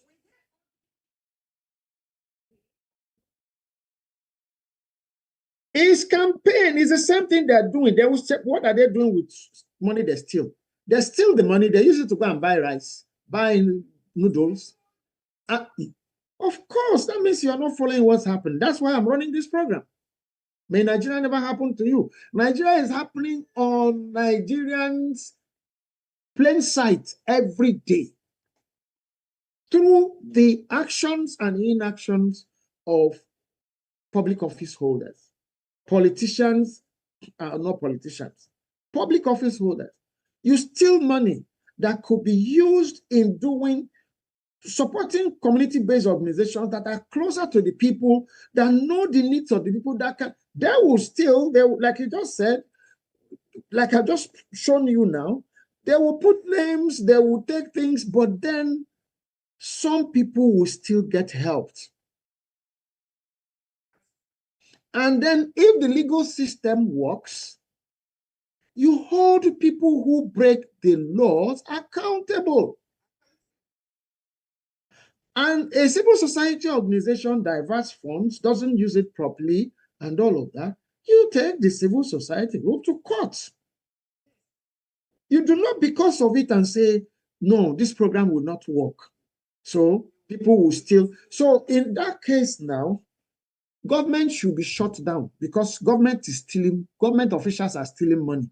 So there should be no political party, there should be no president, there should be no senators, there should be no governor because they are stealing. So if you could still do election to put people in offices, you should put program in places, bad people will remain. Let the laws work for everybody. You break the law, you get, held accountable by the law. We cannot say because people will die and there will be no wars. Wars, people will die in wars. Soldiers will go to, there's recruitment. A soldier might be in the army for all his life and not go to war. Okay? But when the war comes, that is the reason why you join the army. Okay? So you prepare. You prepare. So our advocacy for a food banking system for Nigeria is not just even for now, but it's an emergency now. It should be an emergency right now. It's an emergency at this point. The same way you talk about student loan. Okay? It's not everybody that's in university or polytechnic or whichever tertiary institution. Everybody eats. Okay? If structured, sustainable food banking system makes it possible for anybody to go, it's not only when the election, then you now say, come, we are going to be sharing food in so place, and you go there, stampede, people will die. So many crazy things happen when they do all of those things. Okay, so I agree with you. I agree with you that yes, it would be abused, it could be abused, but then it should not, that it could be abused or would be abused would not be the reason for which it should not be tried or done. Okay, the tax system.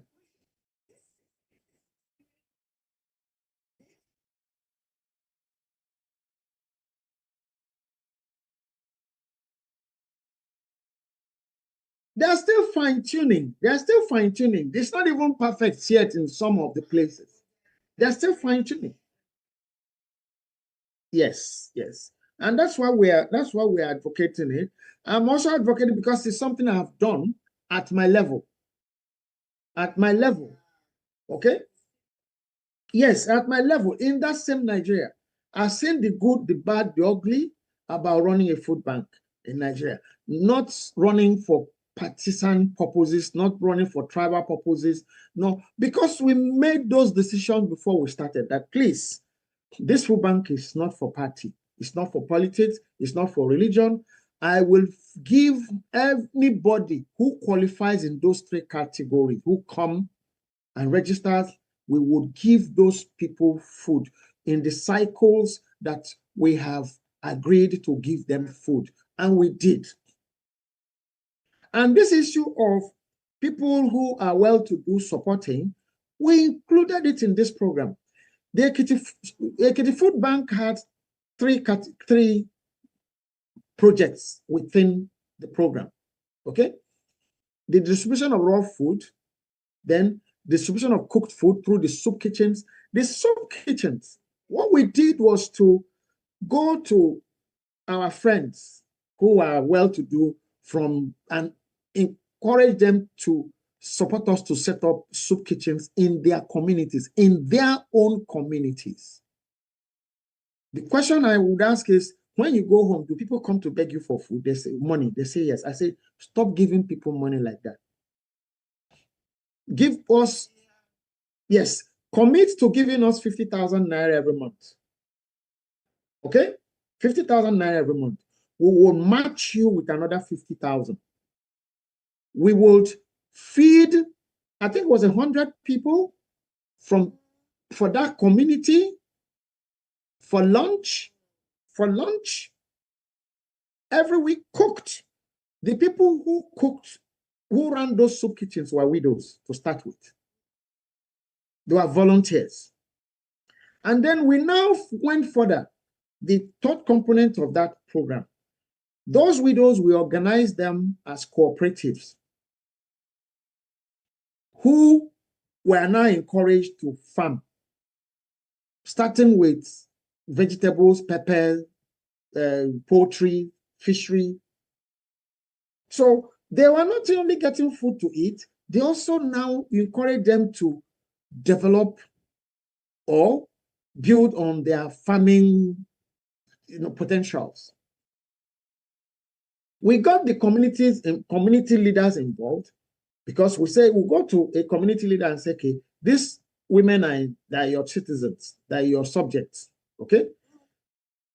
Can you please give them a portion of land where they will farm, okay? Whatever it is that they farm.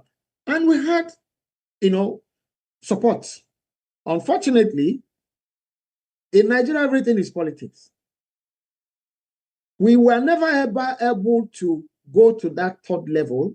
We registered the women, the cooperatives are registered, we still have their certificate, we still have their whatever, tomorrow, they were all registered properly with the cooperatives. There's a group in Nigeria that's where you register cooperatives. They were registered in the Ekiti State chapter of it. But once the person in power was not re-elected, okay, somebody else came in, and these are the people who are coming in to come and say, we just only want to control 40%. What are you controlling? If you have food you want to give to people, donate it. I will show you who we give the food to. That's one I can promise you. And that was the reason, unfortunately, I had to shut down the Ekiti Food Bank. Because again, it should not be government. Government will discriminate. It might not be the governor. It might not be the local government chairman. It will be the same people running who say you are not a member of our party, so we're not giving you food. So it must not be. This is my experience, and that's why I'm sharing it here. Fortunately for me, the person who was the governor of the state and his wife then agreed with me. And then there was no give only to these people, because I won't. Okay? And yeah, I won't. When the ones that will say, this is my party people, they are the only ones who are getting food, got to power, and now wanted to work, man, I said, no. I shut down the food bank. But that's one food bank. In Ekiti State, for instance, if it becomes a policy for which government gives grant to civil society organizations, it will not be one food bank. So even if you shut one down, others will be running. Okay? And people will be supported. That's my thing here. Okay, we're going to play our in-house video at this point. Incidentally, you won't see it, but then you will get it sent to you. Okay, you won't see, unless. Oh, it's okay. Yeah, thank you so much for supporting us, for being here. Thank you. Yes, it's every Friday. It's every Friday, 8 a.m. Eastern Standard Time, US and Canada. Yes. Thank you. I appreciate you on TikTok. I agree. Thank you so much. Enjoy the rest of your day, okay? Yeah. Okay, bye-bye. Yeah.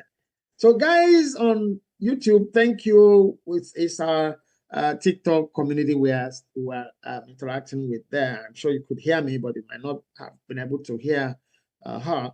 We're going to play our in-house video now. When we return, we go into taking contribution from community members. Okay, so let's watch our in-house video for this program for today. Thank you. When a politician hands you rice in exchange for your vote, not being generous. He is returning a fraction of what he has already looted from you and other peoples of Nigeria, and yet asks you to be grateful for it. That transaction is the most honest summary of Nigeria's food security crisis that exists. This is episode 12 of the Quest for a Safe Nigeria. Please subscribe and turn on notifications right now so you never miss a video in this series. Food security in Nigeria is about availability, quality, access, and dignity. The government currently stores food in silos, as some kind of safeguard for supply and availability, but much of it spoils before it reaches anyone. Meanwhile, more and more Nigerians are beginning to struggle on a daily basis for food to eat.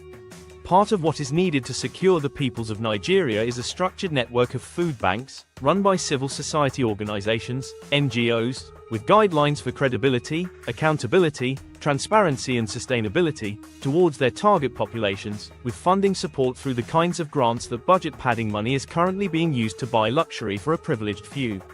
The amounts being stolen are staggering. Hundreds of billions allegedly diverted by single individuals. Nigeria is not incapable of feeding its people. Too much of the money meant to do exactly that is being stolen. Proof that food banks could work in Nigeria already exists. An example is the Ekiti Food Bank, founded by Dr. Richie Adewusi, which fed thousands of people in Ekiti State between 2012 and 2014. That initiative was credible and impactful, prompting members of Nigeria's National Assembly to send a delegation to verify and confirm its activities in Ekiti State in 2013. That is a template that could be useful in addressing what Nigeria needs to urgently and sustainably model and replicate state by state, with each state held accountable for the food security of its own people. Food banks as non-governmental organizations, structured to receive, distribute food as integral essential multi-level sustainable services that become institutionalized through policy. There is a Yoruba proverb that says when you take hunger out of poverty, it loses its sting. Nigeria has the land, the climate, and the capacity to grow food at scale. What it lacks is the political will to direct resources toward the people rather than away from them. Nigeria has always had voices willing to name what its government refuses to fix. Majekodunmi Fasheke, born in Benin City, South Nigeria, in March 1963 to an Edo mother and a Yoruba father, known to the world as Majek Fasheke, was Nigeria's prominent reggae voice. His 1988 album, Prisoner of Conscience, produced the iconic Send Down the Rain track, which won him 6 awards and made him the most celebrated reggae artist in Nigeria at the time. Known as the Rainmaker, he mounted the stage in red robes with shackled hands, ringing a bell, and it was said that wherever he performed that song, rain would fall. Nigeria needs that rain today. On its farms, on its food banks, on the millions going to bed hungry in a country that has no excuse for hunger. The sky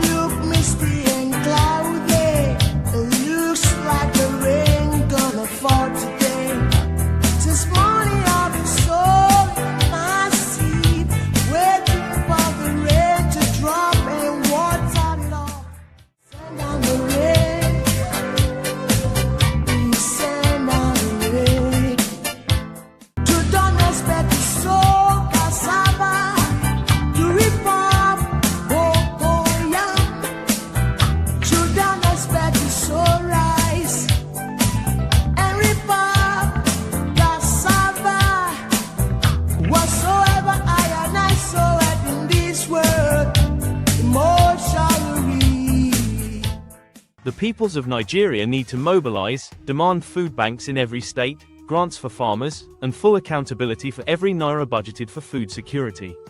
Budget padding must end. That money belongs in communities, in farms, in the hands of NGOs running food programs that actually reach the people. The peoples of Nigeria need to collect their PVCs, demand a referendum on the structure of Nigeria, and insist on the transition back to regions where each part of Nigeria can govern its own food production and distribution without waiting for a federal government too distracted by politics to deliver. A hungry people cannot build a nation, and a nation that allows its people to remain hungry while billions are stolen has forfeited its right to call itself a government. Our full live stream goes much deeper on all of this. Please watch it at May Nigeria Never Happened to You and send in your questions. Thank you for watching. Please share this video with everyone you know with interest in Nigeria's development and well-being. Please subscribe and turn on notifications so you do not miss the next video. May Nigeria happen for all its peoples, and for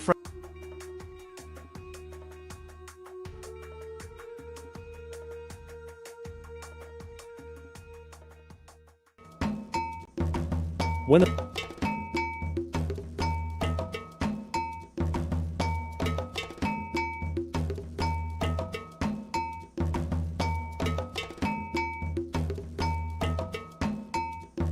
Welcome back. Thank you for watching the video. Yes, we're not concentrating on fault or finger pointing. We want solutions. The federal government needs to initiate, put a policy in place for structured and sustainable food banking system in Nigeria. It's long overdue. It doesn't say, oh, it's because there's a crisis now, but there's a crisis now, yes. And there will always be crisis at some point or the other. So you don't wait till the crisis situation arises. Energize the environment, create enabling environment for civil society organizations to go into structured and sustainable food banking service provision. Okay, we have narrated. I am available for any discussions around that. I will contribute in whichever way I'm able to in bringing this to happen, in running the system. I'm available. I will contribute. Okay, please. Okay, so we've also said, please, a few housekeeping issues here. You remember again that we're taking a break from the May Nigeria Never Happened to You podcast and live stream from the 31st, which is the next episode, 31st of July, and we'll be back on the 28th of August. We are redesigning. It's a new season. This season 3, will be ending on the 31st of July. We're back on 28th of August, okay, with a brand new season of May Nigeria Never Happened to You. And then by way of announcement again, we're happy to tell you that our Shopify store is now live. You have several merchandise for this program and some other things that we do that are available on the store: t-shirts, hats, duvets, so many, a lot of merchandise you can pick, everyday use things. If you're thinking about how you want to support us, the other way you could also support is, remember, we're still guys, if you don't mind to put up the Shopify store QR code and link on the screen.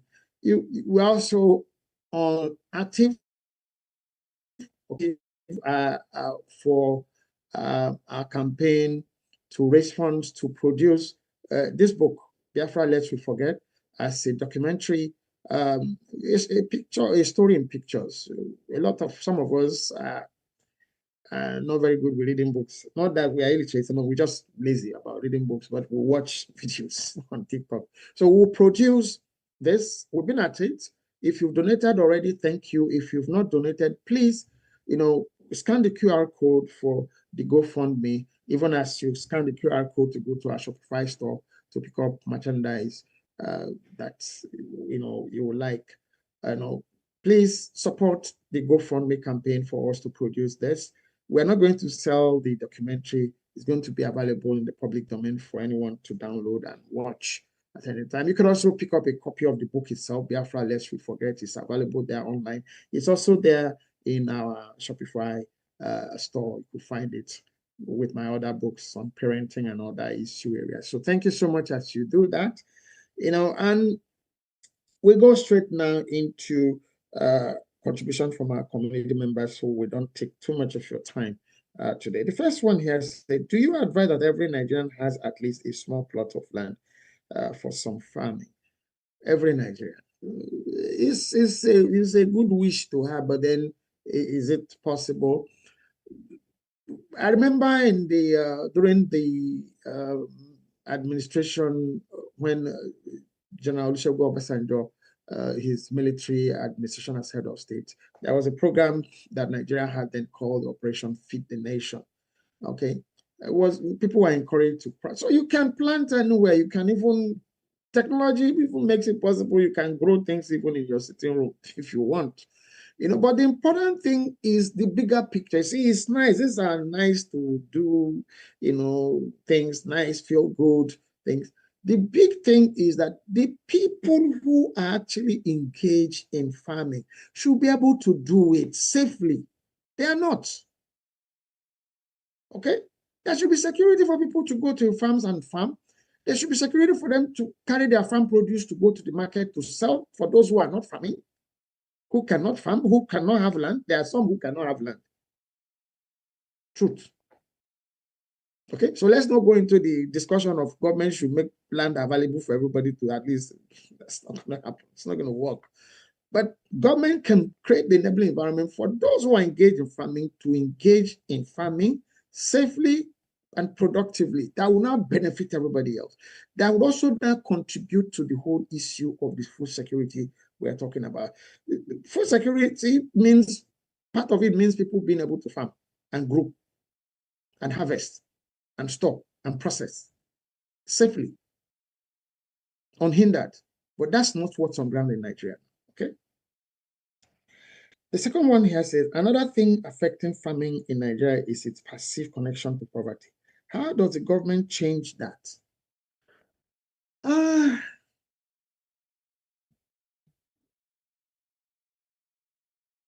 I think everybody knows now that to eat food, it has to be grown. So that perception of farmers being people who farm, being poor people, I don't think it's not that dominant. It's not the thing now. That's not even a problem now. But then you are not wrong.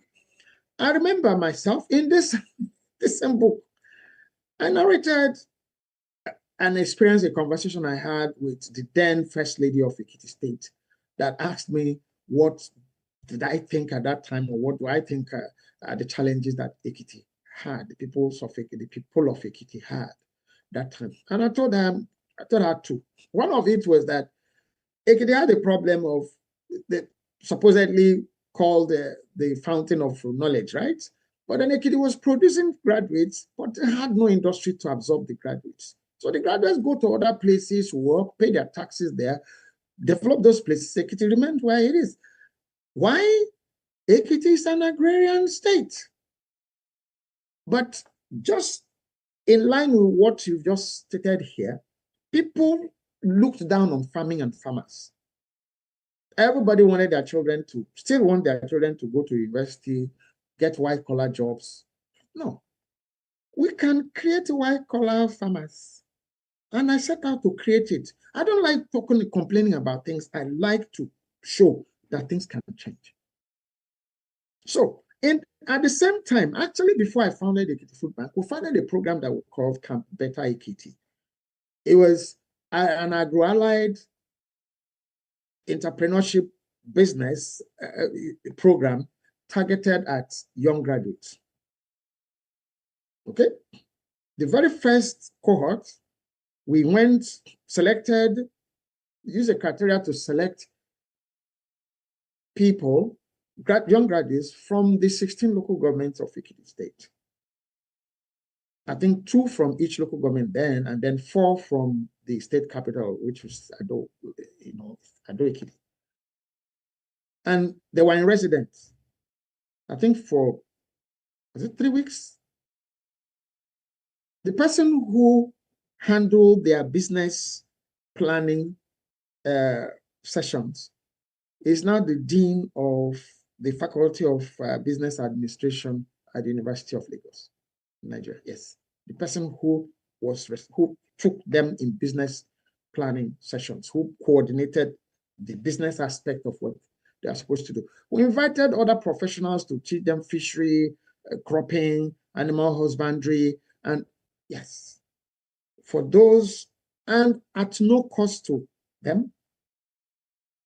There was no grant. It was my money to show it could be done. And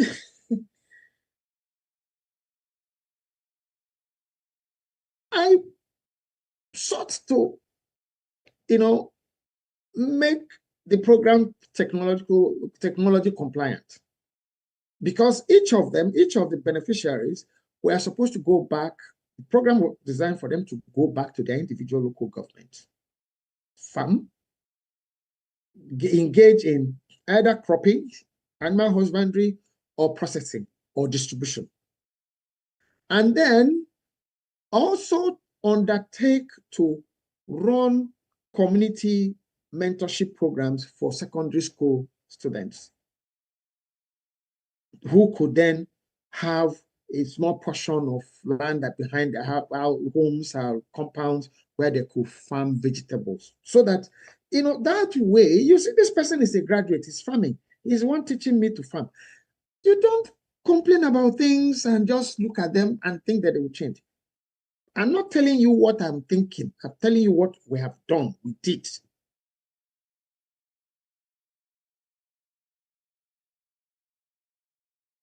Tablets were very due in Nigeria at that time.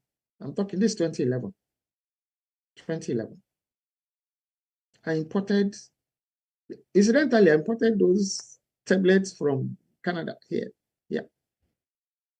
And they were outfitted to be internet compliant, meaning they were programmed to be. The reason, I'm like, okay, you don't need to.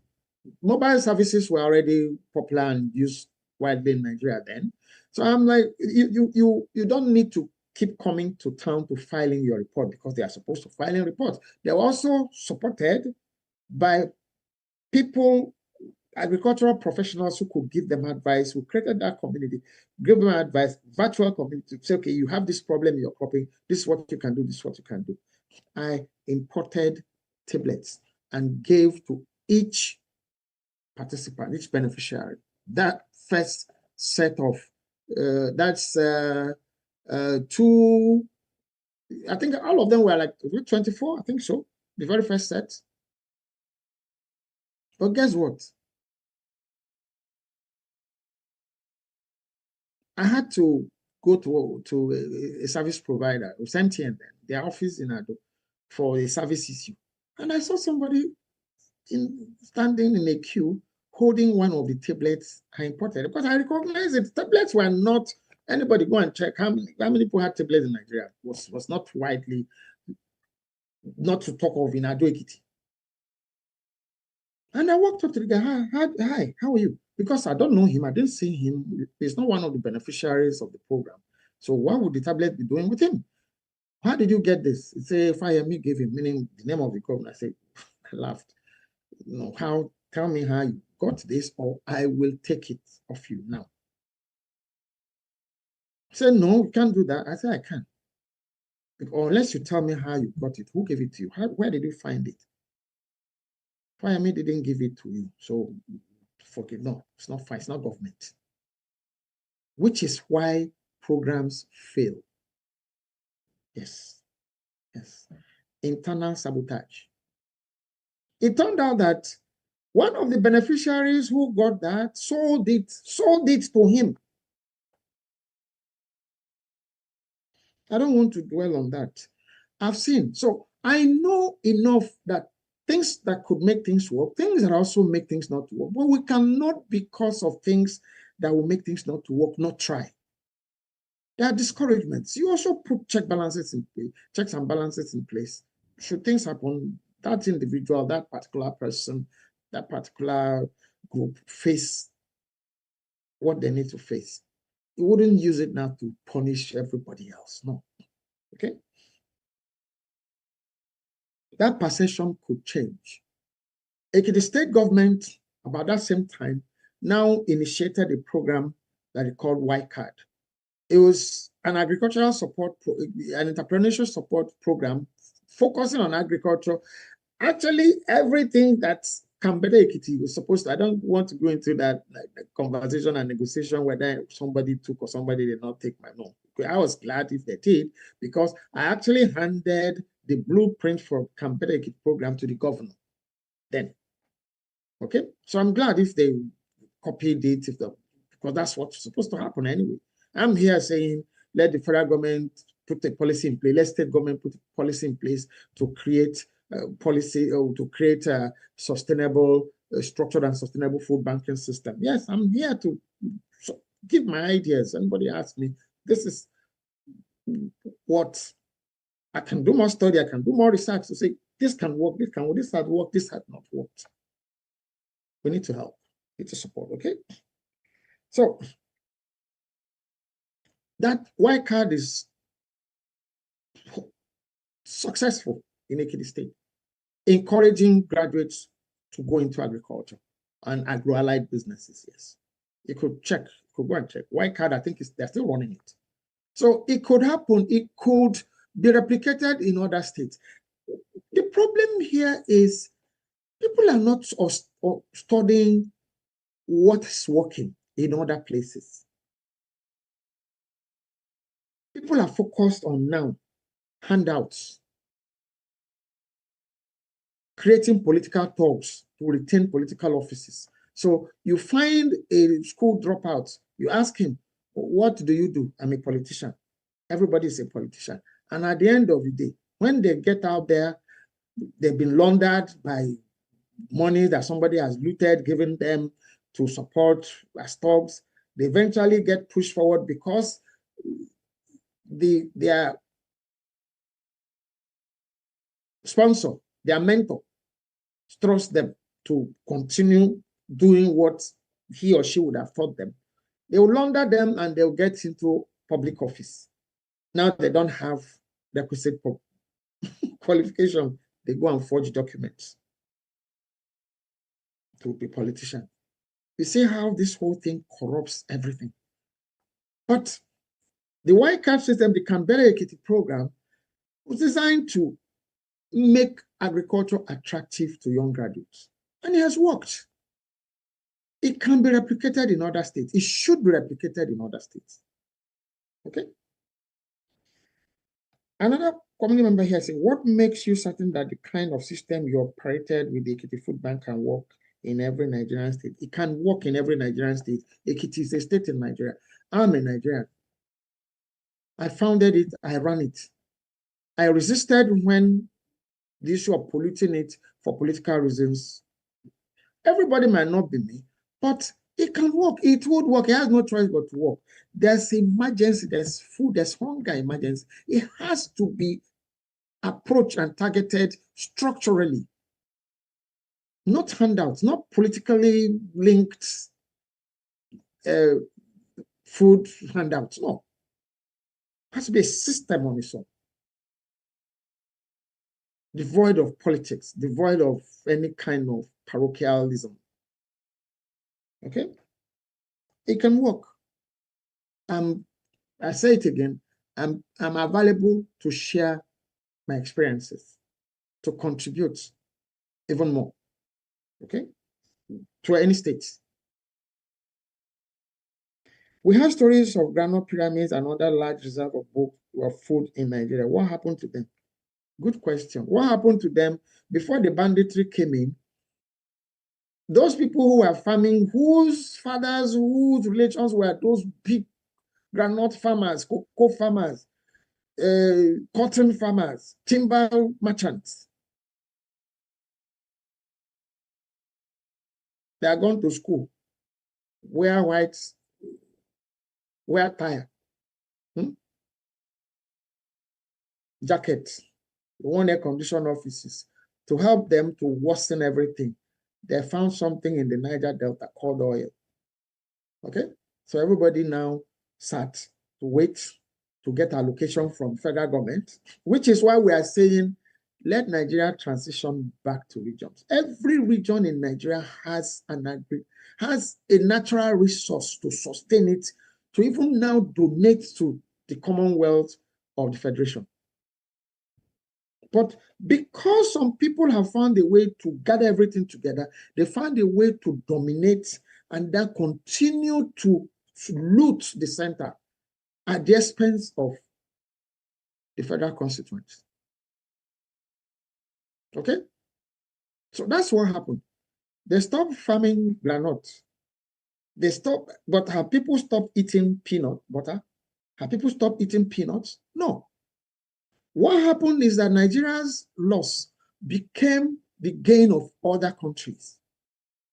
In palm oil, in timber, in cocoa, in cotton, in granules, and several other agricultural products. Nigeria abandoned agriculture, focused on collecting allocation from oil. Because they know the allocation will come every month, they don't do anything. They don't focus on production. It's consumption.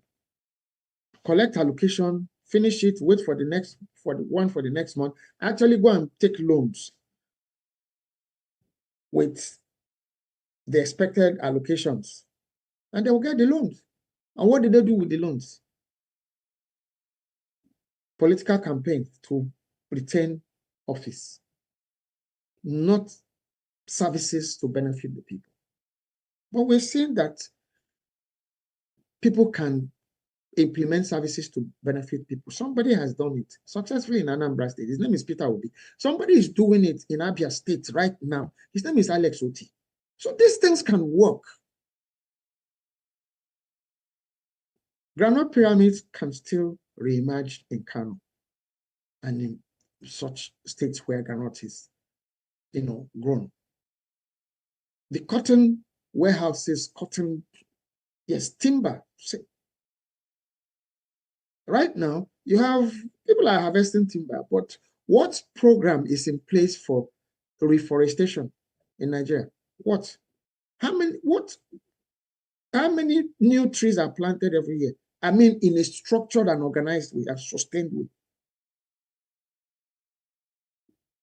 Okay? Cocoa.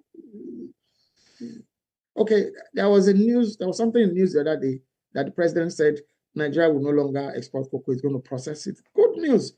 But it starts with making the environment safe for people even to function. Making press statements, political statements to show that you are doing action. Like the action that has taken place in Niger. Yes, I'm gloating over it. I'm happy about it. It's a good thing. At no prejudice to the Fulanis in Niger State. No. Comply. Stay. Be useful in your community. Don't be a problem in the community, your host community. Don't be. The space is enough for everybody. Okay? How can food banks in Nigeria guard against lazy people who openly depend on them? It won't be everybody. It's the same thing. You would expect that here that food banks work, that people there are checks and balances. Okay? For instance, and some of the food banks here, it's supposed to be, you fill questionnaires. They will document you. Do you work? Okay? And as you continue to go to collect food, you will still be followed up. You see, but you will get work. It's not everybody. People will continue. There are some people who lived. One of our community members on TikTok said there are people who live on food banks for life.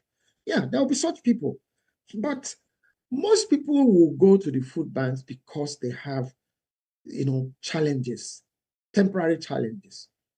And some of them, when they get back on their feet, actually become supporters, donors to those food banks.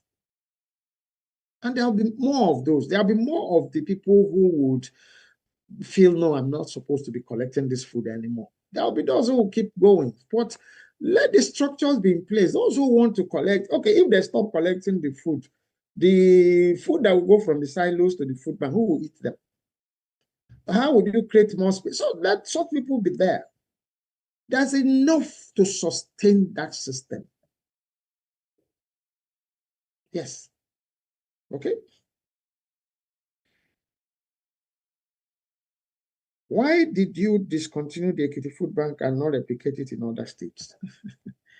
I've already said why we had to shut the Ekiti Food Bank down. People wanted to make it a political thing. We wanted to use it to siphon money, and I said no, I will not do that. It's documented. It's not it's not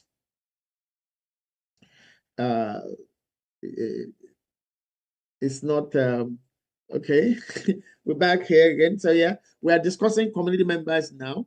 Okay, somebody is asking why we shut down the Ekiti Food Bank. Okay, and I'm explaining that. It became people, when everything in Nigeria is political, most things. Okay, so when a new government came to power, I'm not sure. There are not many people in Ekiti that know that I'm the one that founded the Ekiti Food Bank. So it wasn't about me. There's not many, so they thought it was a government project. Yes, so when they now found out, they sent somebody to come to meet me, to have a meeting to say, oh, okay, yes, we'll still leave you, you run this, but then we want to. And I said, no, I don't function like that. Okay? I don't function like that. I was forced to close it down, but I'm still in relationship with, support kind of relationship with some of the people who are still collecting, who are getting food. And then the second part of this question is, why was it not replicated in other states?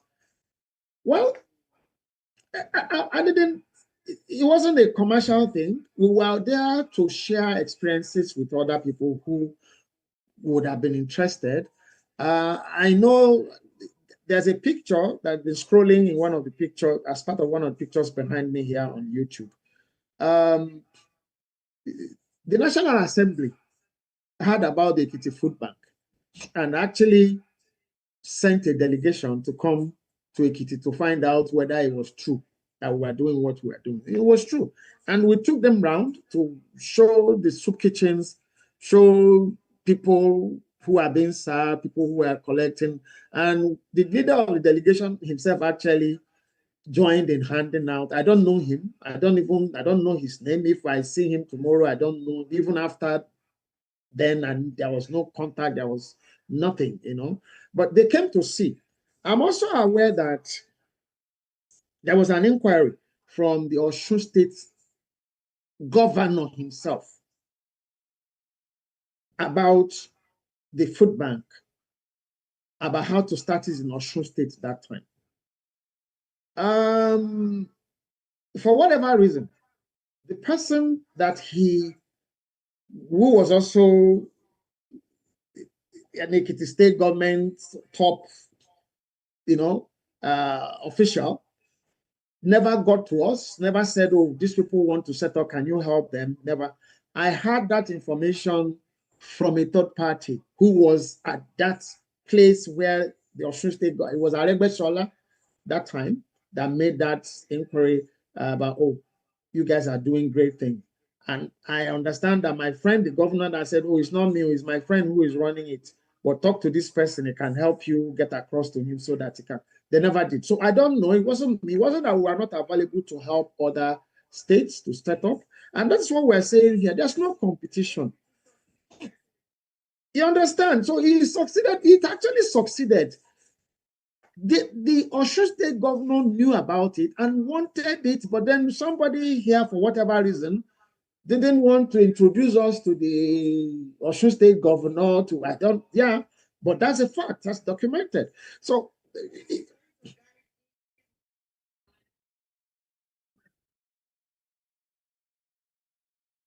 Unfortunately, my own head doesn't work that way. My head works about helping people. So I don't, that's why I say I don't know, for whatever reason. Yeah, I don't know what reasons that person had.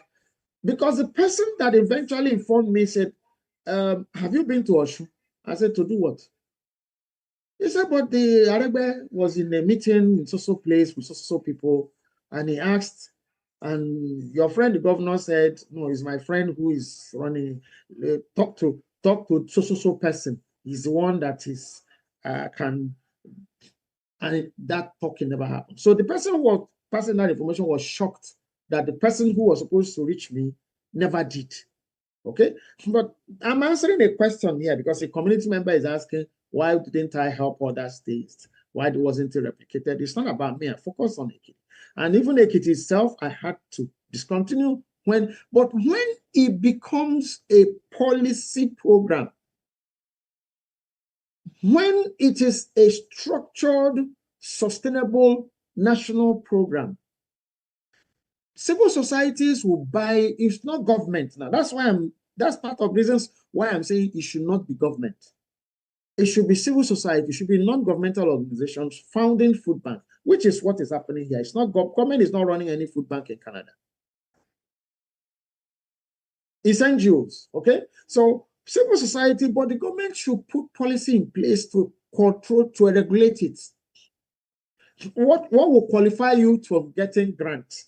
If you do this, we give you grants to do that. If you do this, you qualify from getting food from grocery stores nearing expiration. If you do this, you qualify to get produce from farms to distribute through your food bank. So it needs to be regulated. It can only be done by policy. I've always done things to show that things can be done. I'm not government. I've never held any government position. I'm not looking for one. Okay, but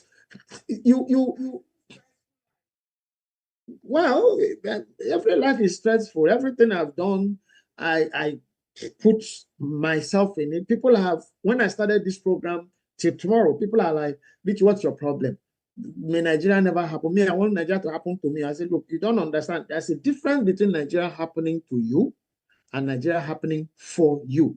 We pray for Nigeria to happen for all Nigerians and all friends of Nigeria, and for Nigeria to stop happening to Nigerians and friends of Nigeria, which is what's going on with everything we are talking about. They loot your money. Nigeria happened to you. Kidnappers kidnap somebody, you have to pay a ransom. Nigeria has happened to you and them and the government and everybody. Nigeria is happening to you. If you are hungry, you can't have food to eat. Nigeria is happening to you. Okay? Even if you don't have job.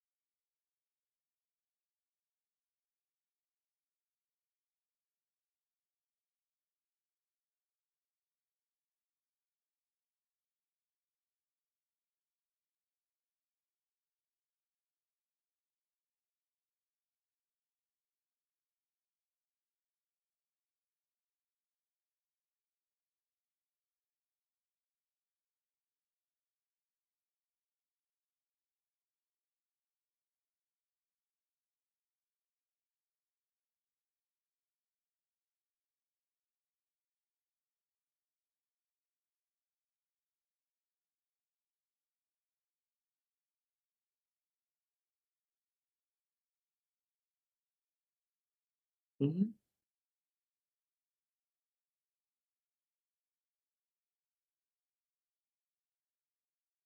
You're very correct. I agree.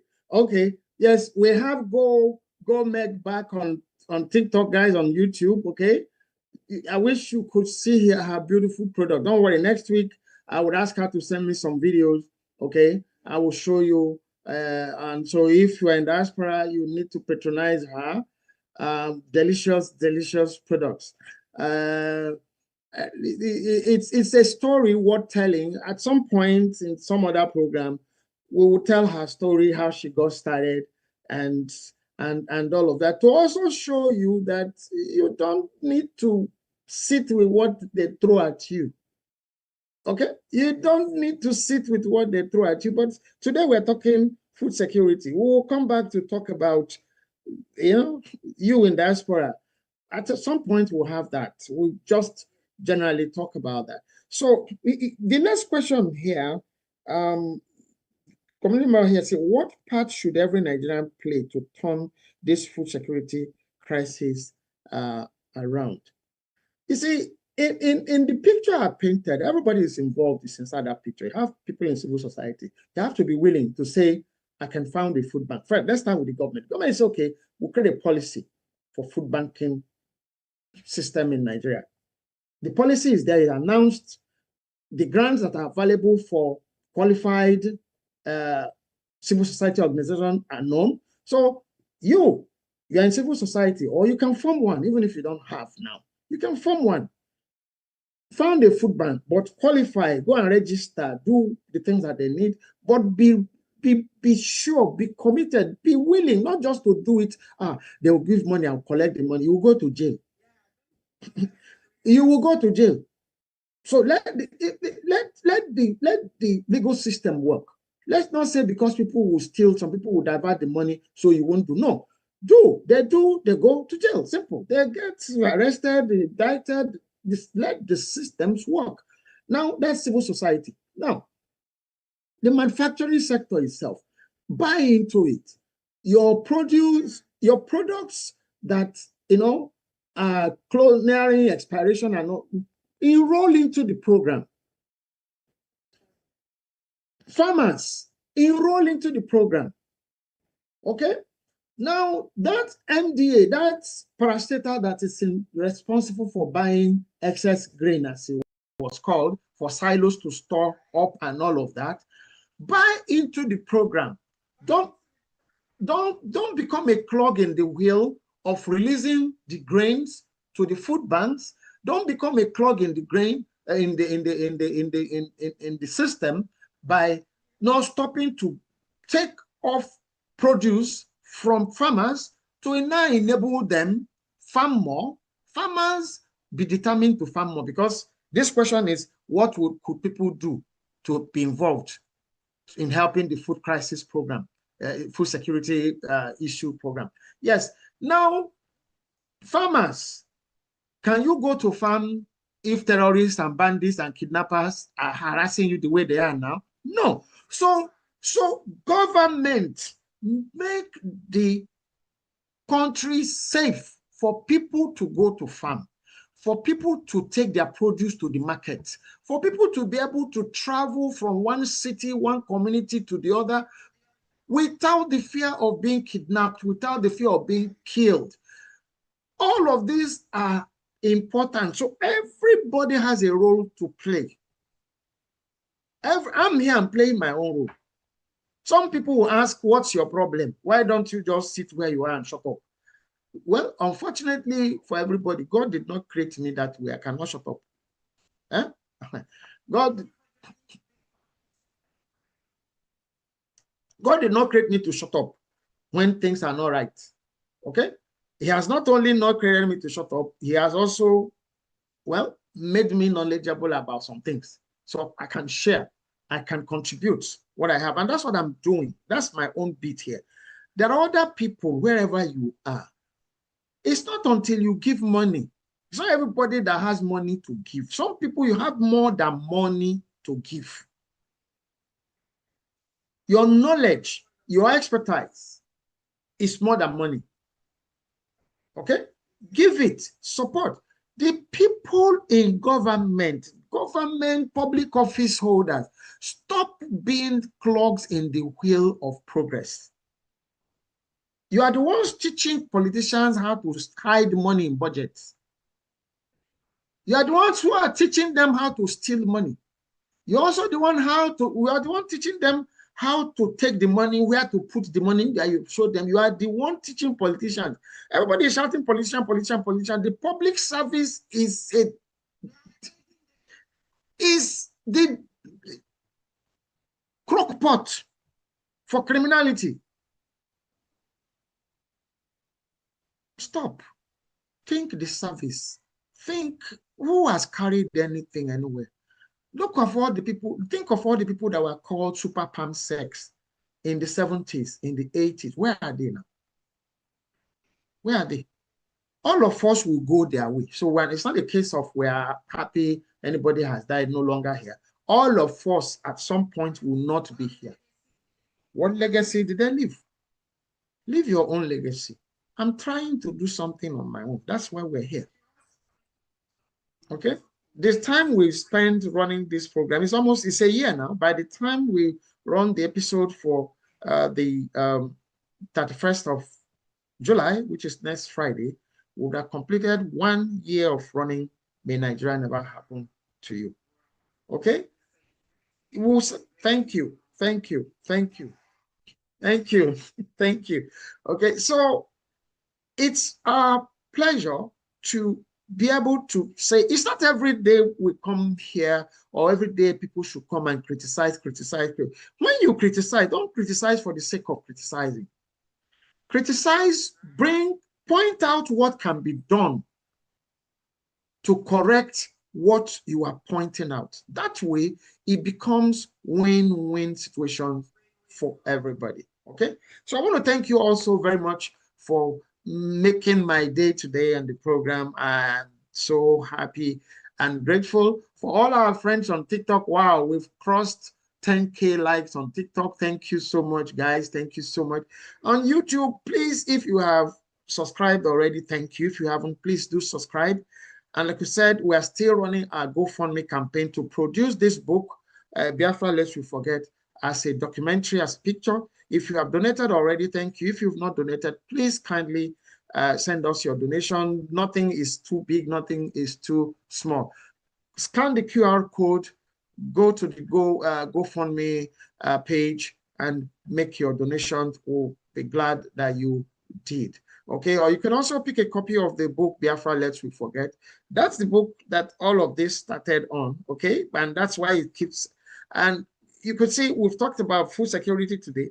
Food security is featured in that book. You know, oh, it's featured in the book. Somebody even asked the question, what can be done to make people to stop looking down on agriculture? Okay, and we answered. This is part of what I narrated in that book. So it's not, food keeps everybody going. Everybody will eat. Everybody will eat. Okay, so thank you so very much. And remember again, you can also visit our Shopify store. Okay, we have that store active now.